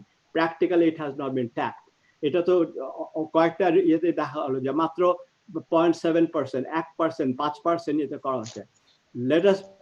Let us advocate for that. Let us be proactive. আর এখন যেটা দেখছি যে হয়তো কিছুটা হবে না, কিন্তু আমাদের দিকটা আমাদের ওই পথে, কোন পথে যাচ্ছি সেটা আমাদের সেটা নিয়ে চিন্তা করতে হবে। যে কিছুটার জন্য সময় লাগবে না, কিন্তু আমার চিন্তা হয় যে এখনো আমরা যখন চিন্তা করি যে আমরা তেল, কয়লা, গ্যাস আর নিউক্লিয়ার যাবো, এইটা না হলো এইটা না ওইটা, মানে we were choosing this one disaster against another. That's also something I wrote almost 25 years ago, an article called Choosing One Disaster Against Another, which means that choosing gas against coal. তো যাই হোক, এখন আমার আর বলার কিছু নাই, এবং অন্যান্য বলার আছে, আমি সেটা শুনতে চাই। তো আপনাদের সবাইকে ধন্যবাদ, এবং আমি আশা করি যে এই সংলাপ বজায় থাকবে। খালি সংলাপ না, আমি মাঠে নেমেও কাজ করি, এবং আমি বাংলাদেশেও কাজ করেছি। বাংলাদেশে আমি যখন এটা যখন করেছিলাম, সেই সময় প্রথম 10টা সোলার প্ল্যান্ট, সোলার ইনস্টলেশন, সেটার সাথে আমি নিজের হাতে ছাদে উঠে সেগুলি লাগিয়েছি, এবং সেটা থেকে আমি যখন কনসালটেন্ট অ্যাডভাইজার হলাম ফর রিনিউয়েবল এনার্জি এতে, সেখানে সেই প্রকল্পেই প্রায় আমাদের 1 লাখ সিস্টেম আমরা বসি সেই সময়। তারপরে ব্র্যাক সেটা থেকে কোনো কারণে সিদ্ধান্ত না, আবেদ ভাইয়ের পরে সেটাকে সরে গেছে। যাই হোক, সেটা হয়। তো যাই হোক, এই হলো আমার আমার বক্তব্য। আপনাদের সবাইকে ধন্যবাদ। ধন্যবাদ সাজিদ ভাই। আরো অনেক কথা শুনতে পারলে ভালো হতো, কিন্তু সময় আসলে আমরা অনেক বেশি করে ফেলেছি। আমরা আর বেশি কথা বলার নাই, কিন্তু যারা যোগ দিয়েছেন তাদেরও দু একটা প্রশ্ন আমরা শুনতে চাইবো। আমি অনুরোধ করছি ডক্টর মুস্তাফিজুর রহমান, মুস্তাফিজ ভাই, ডিস্টিংগুইশ ফেলো সিপিডি। মুস্তাফিজ ভাই, আপনি আপনার বক্তব্য আনমিউট করে বলুন প্লিজ। ধন্যবাদ শরীফ। আজকের এই আলোচনাটি খুবই গুরুত্বপূর্ণ। আমি এনার্জি স্পেশালিস্ট না, আমি অর্থনীতির ছাত্র। তো সেই হিসাবে হয়তো দু একটি মন্তব্য বলবো। আমার মনে হয় যে অন্য যারা বলেছেন আমি এগুলোর সাথে সহমত প্রকাশ করছি। খুবই গুরুত্বপূর্ণ আলোচনা, এবং আমাদের নীতি নির্ধারকরা যদি থাকতেন এবং শুনতেন, আমার মনে হয় যে হয়তো এটা ভালো হতো। বাট আশা করি যে এখানকার পরামর্শগুলি হয়তো তাদের কাছে কোনোভাবে পৌঁছানো যাবে। এবং যেটা কথা সেটা হলো যে হ্যাঁ, এটা ঠিক যে আমরা অনেক আলোচনা করি এবং অনেক সময় নীতি নির্ধারকরা শুনেন কি না শুনেন, কিন্তু আমি দেখেছি যে এটার কিছু না কিছু প্রতিফলন হয়। এটাই হলো আমাদের শক্তির জায়গা, এবং এই সরকারের কাছ থেকে সেটাই আমরা অন্তত এটুকু প্রত্যাশা করি যে এই প্রেসারে তারা কিছুটা হলেও তারা তাদের নীতি বদলাবেন। দুই একটা জায়গায় আমরা দেখেছি যে বদলাচ্ছেন, কিন্তু আমাদের প্রত্যাশার সাথে সেটা সঙ্গতিপূর্ণ হয়তো না। একটা পয়েন্ট দিয়ে শুরু করে নজরুল আমার মনে হয় যে প্রথম দিকে খুব যুক্তিসঙ্গত ভাবেই বলেছেন যে আসলে আমরা যদি এনার্জি সেক্টর নিয়ে শুধু আলোচনা করি তাহলে হয়তো এটা ঠিক হবে না। সামষ্টিক অর্থনীতি যেভাবে চলছে, সেই সামষ্টিক অর্থনীতি পরিচালনার দুর্বলতার জায়গা থেকেই কিন্তু এনার্জি সেক্টরকে দেখতে হবে। আমরা আজকে আলোচনা করেছি ওভার ক্যাপাসিটির কথা, কিন্তু আপনি দেখেন যে আমাদের প্রাইভেট সেক্টর ইনভেস্টমেন্ট 2018-2019-20 অর্থ বছরে আমাদের এটার ছিল হলো যে জিডিপির 24% এই প্রাইভেট সেক্টর ইনভেস্ট করবে, অ্যাকচুয়ালি হয়েছে হলো 12%। আমরা প্ল্যান করেছিলাম যে আমাদের যে 100 স্পেশাল ইকোনমিক জোন আছে এগুলোর মধ্যে 25-30টা আপ এন্ড রানিং হবে বাই দিস টাইম। তো আমাদের এখানে প্রাইভেট সেক্টরের 4-5টা ছাড়া, এবং সেগুলোও এখনো ফুল ভাবে হয় নাই, এটা চালু হয়নি। আমরা এই যে আমাদের বিভিন্ন ধরনের পরিকল্পনা, আমরা যেমন পঞ্চমবার্ষিকী পরিকল্পনা, সপ্তম যেটা আমাদের পঞ্চবার্ষিক পরিকল্পনা, সেখানে দেখলাম যে গত 5 বছরে আমাদের বৈদেশিক বিনিয়োগের পরিমাণ প্রাক্কলন করা হয়েছিল $30 বিলিয়ন। অ্যাকচুয়ালি আসছে 5 বছরে নেট এফডিআই $10 বিলিয়ন। তো আমরা ওই ধরনের পরিকল্পনা করি, তারপরে আমরা বাস্তবায়ন করতে পারি না। আবার এনার্জি সেক্টরে আমি প্যারালাল ভাবে আবার আমার পাওয়ার বাড়াচ্ছি, তো ওভার ক্যাপাসিটি না হয়ে যাবেটা কোথায়? তাহলে এটার মধ্যে বিভিন্ন ধরনের যে স্বার্থ সংশ্লিষ্ট গোষ্ঠীর কথাটা সবাই বললেন, বদরুজ্জামান ভাই বললেন, আনু বললেন। আমার মনে হয় যে এই যে একটা আমরা ডিসজাঙ্ক্ট দেখি, এটার মধ্যে কিন্তু বড় ধরনের একটা গোষ্ঠী স্বার্থ আর কি আছে, এবং সেটার ফলে এই ওভার ক্যাপাসিটিটা দেখেন আবার কি হচ্ছে, আমাদেরকে সাবসিডি দিতে হচ্ছে 10,000 কোটি টাকার মতো। এই যে আজকে আলোচনায় আসে নাই, কিন্তু কুইক রেন্টালের কথা দেখেন আপনি, এই যে সেখানে যে 4,000 কোটি 4,000 মেগাওয়াটের কুইক রেন্টাল যেটা আছে, সেখানে আমাদেরকে প্রতি মাসে আমাদের প্রতি 100 মেগাওয়াটে আমাদের 90 কোটি টাকার মতো আমাদেরকে তাদেরকে বন্ধ রেখে আমাদেরকে দিতে হচ্ছে। প্রায় সেখানে আপনি যদি হিসাব করেন তাহলে 3,500 কোটি টাকা। এই যে এলএনজি গুলো আমরা এনে যাদেরকে করেছি, এই দুইটা এলএনজি যে কোম্পানি আছে, এদেরকে আমাদের প্রতিদিন 4 কোটি টাকার মতো ভর্তুকি দিতে হচ্ছে, বিকজ হলো যে আমরা তো আমাদের ওভার ক্যাপাসিটি, আমরা তাদের কাছ থেকে না নিলেও তাদেরকে আমাদের দিতে হবে। এই যে যেটাকে নজরুল বলেছেন যে ঝুঁকির রাষ্ট্রীয়করণ আর লাভের বিরাষ্ট্রীয়করণ, এটা খুবই একটা আমার মনে হয় কারেক্ট অবজারভেশন। তো এই যে ওভার ক্যাপাসিটি গুলো হচ্ছে আমাদের সামষ্টিক অর্থনৈতিক পরিচালনার ক্ষেত্রে দুর্বলতার জন্য, সেই জায়গাটাতে, এবং যারা নাকি এগুলো থেকে লাভবান হচ্ছেন, এই দুইটার কিন্তু একটা সংযোগ ঘটে গেছে, এবং এটা থেকে আমাদের কিভাবে বের হতে হবে সেটা একটা রাজনৈতিক প্রক্রিয়া, সেটার মধ্যে সেটা অন্য আলোচনার ব্যাপার, কিন্তু আমার মনে হচ্ছে এটা একটু মাথায় রাখলে ভালো। সো আমার কয়েকটা প্রশ্ন, একটা যেটা সেটা হলো যে কুইক রেন্টাল যেটা নাকি আমাদের সেই যে পাওয়ার প্রকিউরমেন্ট অ্যাক্ট 2009 যেটার আন্ডারে তখন করা হয়েছিল ইন্ডিমেনিটি দিয়ে, এটাকে এখন একেবারে আমার মনে হয় যে একেবারে রিটায়ার করার বাতিল করার সময় চলে আসছে। So this is number one. এবং এইটা তখন একটা বিশেষ সময় 2009 করা হয়েছিল। এখনো আমরা এই ওভার ক্যাপাসিটির সময় বন্ধ রেখে তাদেরকে প্রতিদিন আমাদের কোটি কোটি টাকা ভর্তুকি দিতে হবে, এটা তো মানে অকল্পনীয় একটা ব্যাপার। সেকেন্ড যেটা, সেটা হলো যে এই অদক্ষতা যেটা, এটা কিন্তু আলটিমেটলি ঘাড়ে এসে পড়ছে কিন্তু আমাদের ভোক্তাদের। এবং সেখানে আবার বিআরসি তারা আবার প্রতি বছর বিভিন্ন ধরনের গণশুনানির নামে করে আবার আবার পাওয়ারের দাম বাড়াচ্ছে। অর্থাৎ ওই অদক্ষতাটা আলটিমেটলি কিন্তু কনজিউমারের ঘাড়ে কিন্তু চলে আসতেছে। এবং বিআরসি এটার কতবার বসবে এটার কোনো টাইম লিমিট নেই। এটা টাইম লিমিট করে দেওয়া উচিত যে এটা 2 বারের বেশি বসবে না, যতবার বসবে ততবারই কিন্তু পাওয়ার ট্যারিফ রিভাইজ হয়, আর রিভাইজ হওয়ার অর্থ আমাদের দেশে হলো বাড়া। সো আমার মনে হয় যে সেখানেও একটা লিমিটেশনের একটা দরকার আছে। বিভিন্ন যেসব এই যে এলএনজির জন্য যে ধরনের আমরা এখন নেগোসিয়েশন করছি, নন ট্রান্সপারেন্ট। আনু বলল, আমি দেখলাম একটা রিপোর্টে যে 1.7 থেকে 1.8 ডলার হলো আন্তর্জাতিক দাম, আমরা এইটা থেকে 4 গুণ বেশি, 4.5 গুণ দামে আমরা 8 ডলারে এগুলোকে ক্রয় করছি। ফোর্স মেজরে বলে কোনো ক্লজ সেখানে নাই যে এখন যে এই যে 60 ডলার থেকে এটা যে 30 ডলারে যে নেমে আসলো তেলের দাম এবং গ্যাসের দামও কমেছে, এটা যে ইভোক করা ওই ফোর্স মেজরে, এই ধরনের ক্লজও কিন্তু কন্ট্রাক্ট গুলোর মধ্যে নাই। এগুলো কিভাবে হচ্ছে সেগুলি সম্বন্ধে আমাদের প্রশ্ন থাকে। আমার মনে হয় যে প্রফেসর বদরুল আলম ভাই খুব সুন্দরভাবে মিয়ানমারের কথা বলতেছিলেন। তাদের পলিসিগুলো এবং ইনভেস্টমেন্টের যদি আমরা অ্যানালাইসিস করি তাহলে কিন্তু দেখা যায় যে কিভাবে তাদের এই ইনভেস্টমেন্ট এন্ড পার্টিকুলারলি এইখানে এক্সপ্লোরেশন ইনভেস্টমেন্ট কিভাবে তারা প্ল্যানটা করছে। তো সেখানে আমরা কিন্তু ওই জায়গাগুলোতে আমরা না যেয়ে আমরা আরেকটা বিকল্প একটা পদ্ধতি আমরা বেছে নিলাম। এবং নিউক্লিয়ারের কথাও বলেছেন, আমি বলেছেন যে কিভাবে নিউক্লিয়ারের যে 16,000 কোটি টাকা এর মধ্যে রাখা হয়েছে, কম্পেয়ার করার জন্য বলছি, হেলথের জন্য কোভিড এর কারণে থোক বরাদ্দ রাখা হয়েছে 10,000 কোটি টাকা এইবারের বাজেটে। আর ওখানে এত বড় একটা সাম, ওখানে 16,000 কোটি টাকা রাখা হয়েছে, ওইটাকে আবার ঢুকানো হয়েছে বিজ্ঞান প্রযুক্তি, সেইটা আবার দেখানো হয়েছে আমাদের এডুকেশন বাজেটে, সেইটা দেখিয়ে আবার বলা হচ্ছে যে এডুকেশন বাজেটে সবচেয়ে বেশি বরাদ্দ। মানে কি ধরনের একটা ম্যানিপুলেশন সেখানে কিন্তু মানে করা হয়েছে এই সংখ্যার ভিত্তিতে। একটা যেটা আমার মনে হয় যে বিপিসির যে আমাদের যে ফিসকাল পলিসি, সেখানে আমরা দেখি যে সরকার যখন বিপিসি থেকে ক্রয় করে, বিপিসি সে যখন ফুয়েল বা ইম্পোর্ট করে, সেখানে 30% একটা সেখানে ডিউটি, আবার ওইটা দিয়ে আবার পিডিবি কে কিনতে হয়, সেটার ফলে পিডিবির আবার বেশি দাম পড়ে, সেখানে আবার তারপরে সরকারকে সাবসিডি দিতে হয়।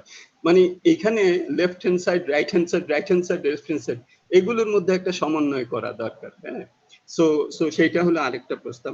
লাস্টে যেটা আমি বলবো সেটা হলো যে আমরা রিজন, আমি শুনলাম যে কেউ একজন বলেছেন আমদানি করা, অবশ্যই এখন যেহেতু ওভার ক্যাপাসিটি আছে সুতরাং আমদানি করার সেখানে প্রয়োজন হয়তো নাই, কিন্তু যদি আমি স্ট্র্যাটেজিক্যালি ধরি তো তাহলে কি আমাদের সাব রিজিওনাল গ্রিড করে optimisation of production and distribution, এটার কোনো স্কোপ আছে কিনা, অপরচুনিটি আছে কিনা, সেটা আমাদের কিন্তু চিন্তা করা উচিত। আমি ব্যক্তিগতভাবে মনে করি যে অন্যান্য সাব রিজিয়নের যেটা দেখেছি, সাব রিজিয়নাল গ্রিড করলে হয়তো বা চিন্তা করা যেতে পারে যে অপটিমাইজেশনের কথাটা আর কি as a long term strategy. আমি এখনকার কথা বলছি না, এখন তো ওভার ক্যাপাসিটি আছে এবং সর্বসম্প্রতি একটা রিপোর্ট দেখলাম বর্তমানে ওভার ক্যাপাসিটি হলো 43% এবং এইভাবে চললে বাই 2030 এটা হবে 53%।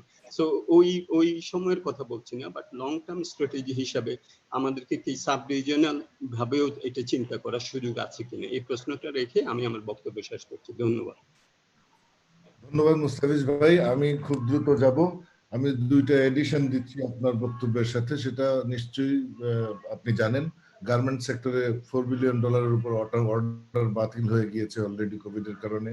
এরকম আমাদের যে চাহিদা প্রেডিক্ট করা হয়েছিল ওইটা তো রিলাই করার মতো না।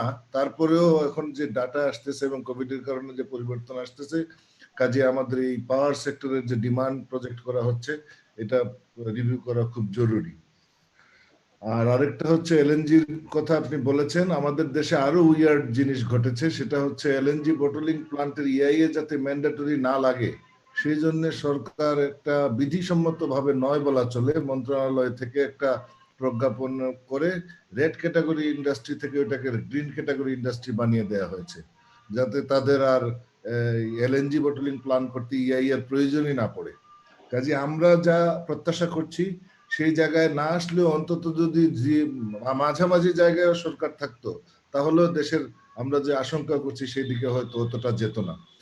আসলে উল্টা দিকে হাঁটছে এবং এই উল্টা দিক থেকে ফেরানোর জন্য আমাদের আরো কাজ করতে হবে। আমি এবারে বক্তব্য দেওয়ার জন্য অনুরোধ করছি বাংলাদেশ পরিবেশ আন্দোলন বাপার সহসভাপতি এবং বাংলাদেশ ব্যাংকের সম্মানিত সাবেক গভর্নর জনাব ডক্টর আতিউর রহমান। আতিউর ভাই, আপনি আনমিউট করে আপনার বক্তব্য বলুন। আতিউর ভাই। ধন্যবাদ শরীফ। আমার একটা কাজের তাড়াও ছিল, সুতরাং ডাকার জন্য ধন্যবাদ জানাচ্ছি। আমি অনেকক্ষণ ধরে শুনছিলাম এবং আমি নিজে খুবই উপকৃত হয়েছি আজকের আলোচনায়। একটা সমস্ত পর্যায় থেকে আলোচনা হয়েছে এবং যারা এখানে আলোচনা করেছেন, বিশেষ করে যারা বিদেশ থেকে দেশকে ভালোবেসে যে সমস্ত মন্তব্য করেছেন, আমি তাদের সবাইকে ধন্যবাদ জানাতে চাই। দেশের ভেতরেও যারা বলছেন তারা জাতির স্বার্থেই বলছেন এবং সেজন্য সবাইকে আমি ধন্যবাদ জানাতে চাই। আমি নজরুলের প্রেজেন্টেশনটি চমৎকার, তার প্রায় প্রতিটি পয়েন্টের সাথে আমি সহমত প্রকাশ করছি। আমি যেগুলো নিয়ে এতক্ষণ ধরে আলোচনা হয়েছে সেই আলোচনার মধ্যে আর যেতে চাই না। আমি একটু ফরওয়ার্ড লুকিং আলোচনা করতে চাই। বিশেষ করে সাজেদ কামাল ভাই যে আলোচনাটা করেছেন, একসঙ্গে মিলিয়ে আজকের যে চলমান যে বাস্তবতা, বাংলাদেশের কোভিডের যে সংকট চলছে, এর সাথে সাজেদ ভাই আরেকটি জিনিস যুক্ত হয়েছে, আপনারা দেখেছেন নিশ্চয়ই, কদিন আগে আমি এটা নিয়ে লিখেছিও, সেটি হলো যে বন্যা পরিস্থিতি। ব্যাপক হারে বন্যা আসছে এবং এগুলো প্রত্যেকটাই ক্লাইমেট চেঞ্জেরই কিন্তু একটা উপসর্গ। যে বন্যা এরকম ঘন এত বড় বন্যা, এবং অনেকেই বলছেন যে 1988 এর পরে বোধহয় সবচেয়ে বড় বন্যা। আর সবচেয়ে বড়র চেয়ে বন্যা যেটা ভয়ঙ্কর জিনিস যেটা হচ্ছে সেটা হলো যে এটা লম্বা হবে, এটা দীর্ঘ হচ্ছে। ভয়ঙ্কর বন্যা যদি অল্প সময়ের জন্য এসে চলে যায়, সেটা বরং পলি মাটি পরে আমাদের কৃষির জন্য ভালো হয়। কিন্তু যে বন্যাটার দীর্ঘ সময় থাকবে, বিশেষ করে চরাঞ্চলের মানুষগুলোর কথা ভাবুন, তারা চরে আছে। আমরা এই বিষয়টা কিন্তু আজকে আলোচনায় তেমন আনিনি যে চরের মানুষ কি কষ্টেই না আছে। কালকে আমি একটা ওয়েবিনারে আমার এক স্টুডেন্টের সাথে কথা হচ্ছিল। স্টুডেন্ট বলছে যে স্যার, আমরা ঢাকা শহরে যারা বসে আছি আমরা কল্পনাও করতে পারছি না যে ওই চরের বা ওই বন্যার্ত এলাকার আমাদের বন্ধুরা কিভাবে আছে। আমরা ক্লাস নিচ্ছেন, আমাদের শিক্ষকরা, তারা কোনো লাইনই পাচ্ছে না, ইন্টারনেটের কোনো সুযোগ নাই তাদের, এবং তারা একটা আশ্রয় শিবিরে বসে আছেন, কেউ না খেয়ে আছেন। সুতরাং তাদের কথা না ভেবে আমরা কিন্তু মনে হচ্ছে যে ইচ্ছে একটা সামাজিক একটা ডিভাইড তৈরি হয়ে যাচ্ছে এবং এই ছেলে মেয়েগুলো কি করে আবার পিক আপ করবে জানি না। এটা শুধুমাত্র ছাত্রছাত্রীর ব্যাপার না, সামগ্রিকভাবে খুবই কষ্টে আছে। এই কষ্টটা মূলত ক্লাইমেট চেঞ্জ থেকে আসছে। এবং সাজিদ ভাই, আপনাকে ধন্যবাদ যে আপনি, আমার মনে আছে 2010 সালে আপনি যখন এনার্জি ইন্ডিপেন্ডেন্সের প্রেজেন্টেশনটা করেছিলেন জাদুঘরে, আমি ছিলাম, এবং আপনি যথার্থই বলেছেন যে আমাদের এটা সব মিলিয়ে একটা ইন্টিগ্রেটেড ওয়েতে দেখতে হবে। এবং আজকে যারা আলোচনা করেছেন সবাই আমি বলবো যে সেই বিভিন্ন দৃষ্টিভঙ্গি থেকে আলাপটা করেছেন। বাংলাদেশ আসলে এই মুহূর্তে অনেক প্রোঅ্যাক্টিভ পলিসি নেওয়া উচিত ক্লাইমেট চেঞ্জ মোকাবেলা করবার জন্য। ক্লাইমেট চেঞ্জের কদিন আগে সুইডেনের টলবার্গ ফাউন্ডেশন একটি সার্ভে করেছে, যে সার্ভে আমিও অংশগ্রহণ করেছিলাম। সেখানে দেখা যায় 2/3, প্রায় 2/3 মানুষ বলছে যে ক্লাইমেট চেঞ্জ নিয়ে এখনো যথেষ্ট করার সুযোগ আছে। যদিও এই প্যান্ডেমিকের কারণে দৃষ্টিটা খানিকটা স্বাস্থ্যের উপরে বেশি পড়ছে, পড়াটা খুব স্বাভাবিক, কিন্তু ক্লাইমেট এবং এডুকেশন এই দুটো প্রায়োরিটি সেক্টর এখনো আমাদের জন্য সবচেয়ে বেশি প্রায়োরিটি সেক্টর। এবং এখানে আলোচকরা বলেছেন যে আমাদের পাবলিক, বিশেষ করে আনু বলেছেন যে পাবলিক বিশ্ববিদ্যালয়গুলোতে আসলে আমরা সেরকম গবেষণা, সেরকম দৃষ্টিভঙ্গি তৈরি করতে পারছি না যেটা ক্লাইমেট চেঞ্জের পক্ষে যাবে। এবং এই আমাদের যে ক্লাইমেট চেঞ্জ মোকাবেলা করবার জন্য মিলেনিয়াল যারা 2000 সালের পরে জন্মগ্রহণ করেছে তাদের প্রায় 65% ওই সার্ভেতে বলেছে যে আমাদের ক্লাইমেট চেঞ্জ নিয়ে আরো বেশি করা দরকার। মাত্র 20% বলেছে যে ক্লাইমেট চেঞ্জ নিয়ে সরকার ভাবছে, বাকিরা 80% বলছে যে ক্লাইমেট চেঞ্জ নিয়ে যতটা ভাবা দরকার সরকার এখনো, সব দেশেরই সরকার এখনো সেরকম ভাবে ভাবছেন না। এবং যারা 40 বছরের ঊর্ধ্বে বয়স তাদেরও 58% বলছে যে ক্লাইমেট নিয়ে এখনই ভাবার সবচেয়ে বড় সময়। এবং তারা বলছে যে পলিটিক্যাল অথরিটি, পলিটিক্যাল উইল এবং যে ফিসকাল রিসোর্সের যে মোবিলাইজেশন চলছে, এটার একটা অংশ যদি আমরা গ্রিন রিকভারিতে ব্যবহার না করতে পারি তাহলে ক্লাইমেট চেঞ্জের কারণে যে সংকটটা হবে সেটা কিন্তু চলমান প্যান্ডেমিকের চেয়ে বড় প্রভাব পড়তে পারে আমাদের জন্য। সেই জন্য আমার মনে হয় যে এটা সামগ্রিকভাবে যেভাবে কামাল ভাই বললেন, সাজিদ ভাই বললেন, ওইভাবে মিলিয়ে আমাদের দেখা উচিত এবং ক্লাইমেট চেঞ্জ অ্যাডাপ্টেশনের মেজার্স গুলো নিয়ে আরো বেশি আমাদের ভাবা উচিত। এবং এই জন্য সায়েন্টিফিক রিসার্চ দরকার বিভিন্ন জায়গাতে। ক্লাইমেট স্মার্ট আমরা ইনভেস্টমেন্ট কেমন করে করতে পারি, ক্লাইমেট স্মার্ট রিকভারি কেমন করে করতে পারি, এবং ডিজিটাল সম্পদকে কিভাবে ব্যবহার করতে পারি আমাদের নতুন পৃথিবী যেটা আসছে, যেই পৃথিবী আমরা আশা করছি যে একটা ক্লাইমেট ফ্রেন্ডলি পৃথিবী হবে, কারণ সবুজ অনেকদিন পর ডানা মেলছে। সুতরাং সেটা ধরে রাখতে হলে পরে যেই ধরনের পলিটিক্যাল এবং রাজনৈতিক যে চিন্তা ভাবনা দরকার, আজকের আলোচনাতে যে সব বিষয়গুলো আসছে এগুলো আরো বেশি এত ছড়িয়ে দেওয়া দরকার।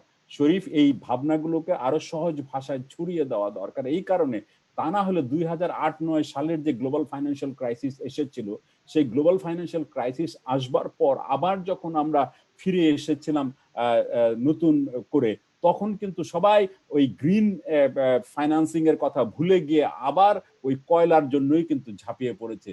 সুতরাং আমাদের এখন থেকেই সেটা যদি আমরা সচেতন না করতে পারি তাহলে কিন্তু আমাদের যে আবারও কিন্তু তখন বলবে যে যান বাঁচাও, যান বাঁচাতে গেলে পরে তখন আর সবুজের কথা মনে থাকবে না। যেখানে যেখানে আমরা ভুল করছি ভুলগুলো আরো বেশি করে যাব। সেই জন্য আমার মনে হয় যে এটা this pandemic can also be an opportunity, আমাদের জন্য একটা সুযোগ, এই নতুন করে ভাববার একটা সুযোগ এনে দিয়েছে এবং এই জায়গাগুলোতে আমরা করব। আমি যেটা বলতে চাচ্ছি যে সেটা হলো যে এর মধ্যে অনেকগুলো আলাপ হয়েছে। বিশেষ করে আমার খুব ভালো লেগেছে আহমেদ বদরুজ্জামান এবং প্রফেসর বদরুল ইমাম, তারা দুজনেই সম্ভাবনার কথা বলেছে। তারা শুধুমাত্র হতাশার কথা বলেননি, আমাদের কোথায় কোথায় সম্ভাবনা এবং সেইখানে যে গ্যাস ফিল্ড গুলোর যে আমাদের এক্সপ্লোরেশনের জন্য যে সুযোগ, বিশেষ করে ম্যারিটাইম বাউন্ডারি সুনির্দিষ্ট হবার পর এই জায়গাগুলোতে ইনভেস্টমেন্ট কি করে বাড়ানো যায়, আমার মনে হয় যে সেই দিকে চাপ এখন দেওয়া দরকার। এবং আনু এবং অন্যান্য সবাই বলেছেন যে আমাদের ইন্ডিজিনাস যে সক্ষমতা, সেই সক্ষমতা আমাদের জন্য বিদেশ থেকে কনসালটেন্ট আনার কোনো প্রয়োজন নেই। আমাদের কিন্তু আহমেদ বদরুজ্জামান কিংবা বদরুল ইমাম এরা মিলে আমরা এই দেশের ভেতরেই আমরা আমাদের দেশে বিদেশে আমাদের যে সম্পদ ছড়িয়ে আছে তাদেরকে মিলেই কিন্তু আমরা নতুন পরিকল্পনা গ্রহণ করতে পারি।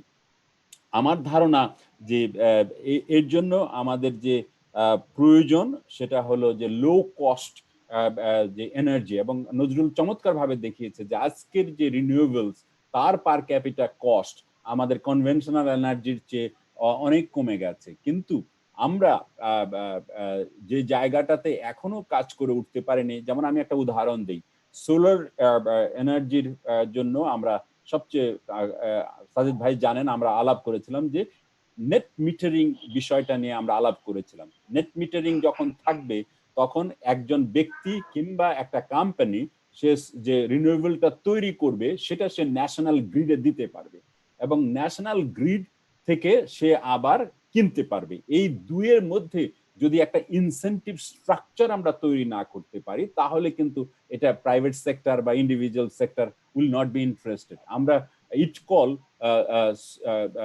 সোলার রুফটপ সলিউশন বলে একটা সলিউশন এখন দিচ্ছে, যেটাতে নেট মিটারিং এর মাধ্যমে চলছে। আমি কদিন আগে শ্রীধার লোকজনের সাথে কথা বলছিলাম, ওরা বললো যে যেটা গ্রিডে দিচ্ছে এবং গ্রিডের থেকে নিচ্ছে এই দামের মধ্যে কোনো পার্থক্য নেই, পার ইউনিট কস্টের মধ্যে কোনো পার্থক্য নেই।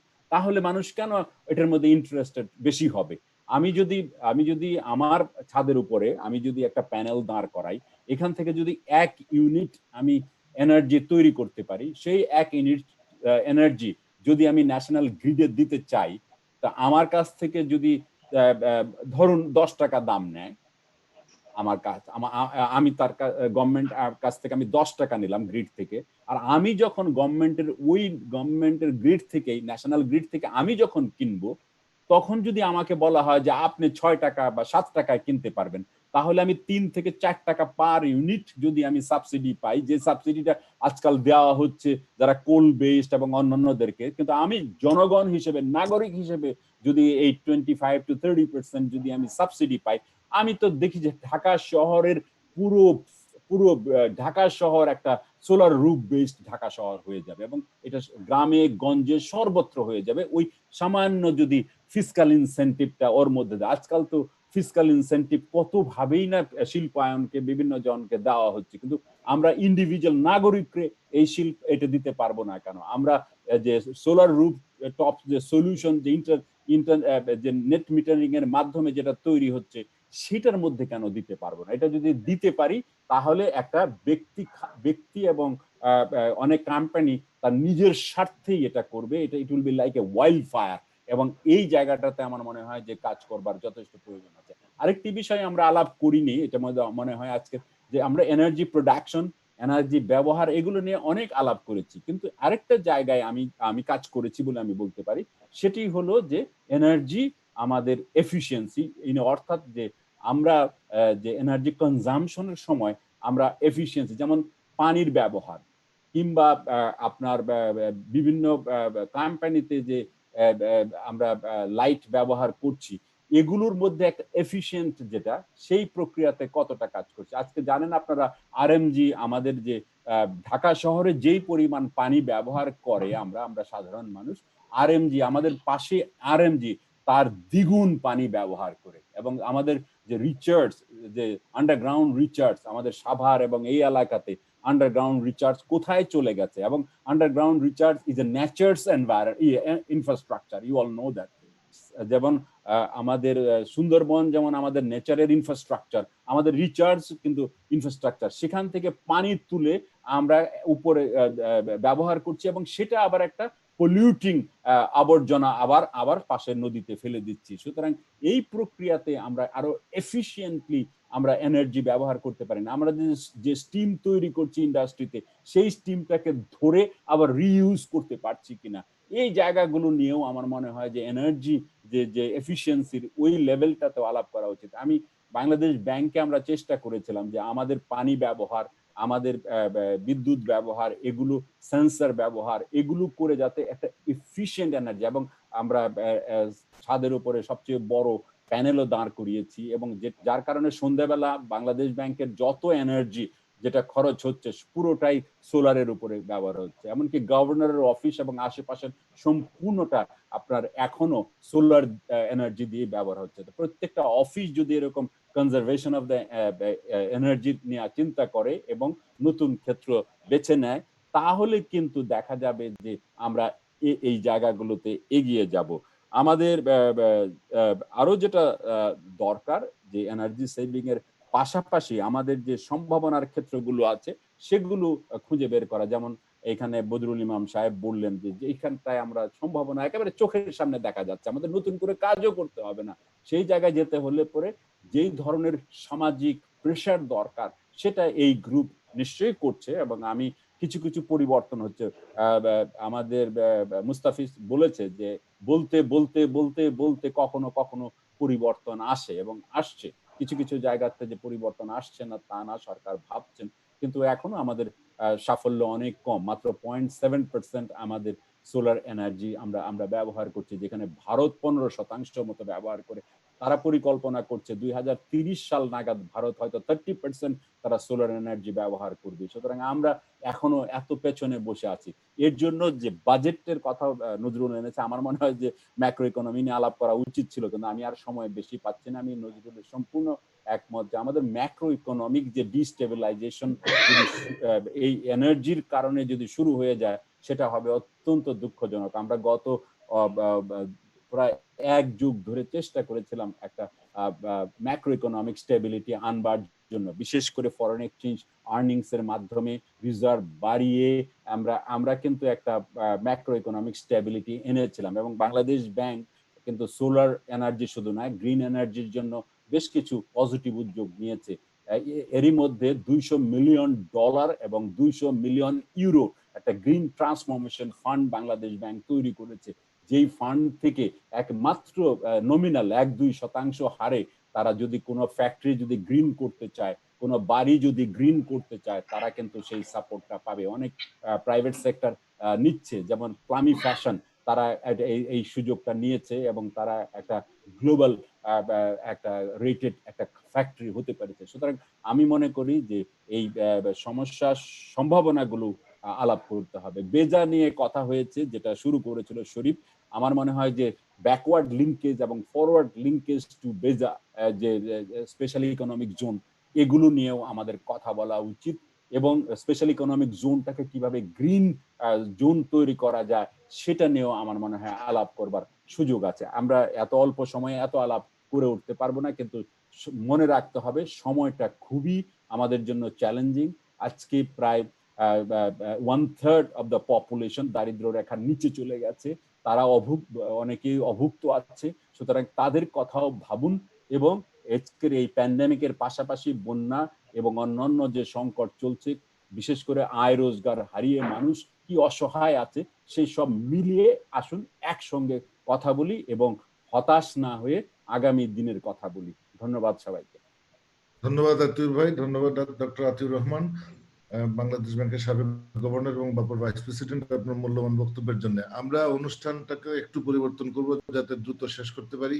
মতিন ভাইকে একদম লাস্টে দিব যাতে উনি ধন্যবাদ দিয়ে অনুষ্ঠান শেষ করে দেন। আর আমাদের সাথে অনেক প্রশ্ন এসেছে, অনেক, এবং অনেক প্রশ্ন অনেক গুরুত্বপূর্ণ। অনেকে বলেছেন কেন জাতিসংঘের রোলকে আমরা কোয়েশ্চেন করতে পারি না, বা তাদের রোলকে আমরা কিভাবে বিবেচনা করি। আমরা সেটা করছি এবং করেছি, এবং তাদের সাথে আমরা যোগাযোগ করার চেষ্টা করছি, যেটা আমরা সরকারকে জানিয়ে করি। আমরা সরকারকে না জানিয়ে করছি তা নয়, আমরা ওপেনলি করি এবং প্রেসকে আমরা জানাই, সবাইকে আমরা জানাই আমাদের উদ্যোগগুলি। জাপান কেন কয়লাতে তো প্রমোট করছে বাংলাদেশে, সেগুলি আলোচনায় এসেছে। বিদেশিদের বিভিন্ন রকমের এজেন্ডা এখানে থাকতে পারে বা তাদের অনেক ইন্টারেস্ট থাকতে পারে। আমাদের ইন্টারেস্ট আমাদের দেখা উচিত ছিল এবং উচিত হবে। আমরা চাচ্ছি আমাদের সরকারকে সহযোগিতা করতে, আমাদের ইন্টারেস্টের জায়গাগুলি ধরিয়ে দেওয়ার জন্য। আমি ইচ্ছা করি এগুলি স্কিপ করছি, কারণ আমি যারা প্রশ্ন করেছেন তাদের প্রশ্নের উত্তর দেওয়ার জন্য আবার প্যানেলে যদি যাই তাহলে একটা সময় যে আমরা খোলাতে পারবো না। অনেকে আইএফসির রোল নিয়ে কথা বলেছেন, কারণ এডিবি টাকা দিচ্ছে রামপালের পাওয়ার জন্য, গ্রিড লাইনে যেটা যাবে সেই গ্রিডের ফাইন্যান্স করছে এডিবি, এরকম আমরা জানি। পায়রা পোর্ট যদিও টেকনিক্যালি ভায়াবল না, তারপরেও সেটার মধ্যে ফাইন্যান্স করার জন্য আসছে এই এইচএসবিসি। আমাদের কয়লা ভিত্তিক বিদ্যুৎ কেন্দ্রগুলি সবই কোনো না কোনো বিদেশি ফাইন্যান্সের সাথে যুক্ত। কাজে এগুলি তো আমাদের আছে, আমাদের এগুলি দেখতে হবে। আমরা অনুরোধ করব বোঝার জন্য যে আমাদের প্রথম রেসপন্ডেন্ট সরকার, আমরা সরকারের কাছেই দাবি জানাবো, সরকার যেহেতু জনগণকে নেতৃত্ব দিচ্ছে সেজন্য প্রো পিপল এবং প্রো এনভায়রনমেন্ট এবং সাস্টেইনেবল উন্নয়নের দিকে মনোযোগ দেন। আমরা সবার বক্তব্য, সবার কোয়েশ্চেন এমন করে না নিয়ে, আমরা যারা আজকে যুক্ত আছেন তাদের মধ্যে আমরা কিছু সংখ্যক বিশিষ্ট ব্যক্তিবর্গ যারা দেশ বিদেশ থেকে যুক্ত ছিলেন তাদেরকে প্যানেলিস্ট করে নিয়ে এসেছি। আমি সুনির্দিষ্ট কয়েকজনের কাছ থেকে 1 মিনিটে পারলে ভালো, 2 মিনিটে হলে তো একটু কম ভালো। তারপরেও আপনারা শুধু প্রশ্নটা এবং গুরুত্বপূর্ণ কমেন্ট থাকলে বলবেন, কাউকে অ্যাড্রেস করার কোনো প্রয়োজন নেই। আমি প্রথমে অনুরোধ করতে চাই, আমাদের সাথে যুক্ত আছেন গণতান্ত্রিক বাজেট আন্দোলনের সাধারণ সম্পাদক জনাব মনোয়ার মুস্তফা। আপনি একটু আপনার কমেন্ট এবং মতামত। মনোয়ার মুস্তফা, ডেমোক্রেটিক বাজেট আন্দোলন। মনোয়ার ভাই, আপনি আছেন? আনমিউট করে বলুন আপনার মতামত এবং হ্যাঁ প্রশ্ন। শরীফ ভাই থ্যাংক ইউ। আমি সমস্ত আলোচনাটা শুনেছি। ইনফ্যাক্ট আমার নতুন করে অ্যাড করার এখানে কিছু নেই, আমি সবার আলোচনার সঙ্গে একমত। বিশেষ করে আমার কাছে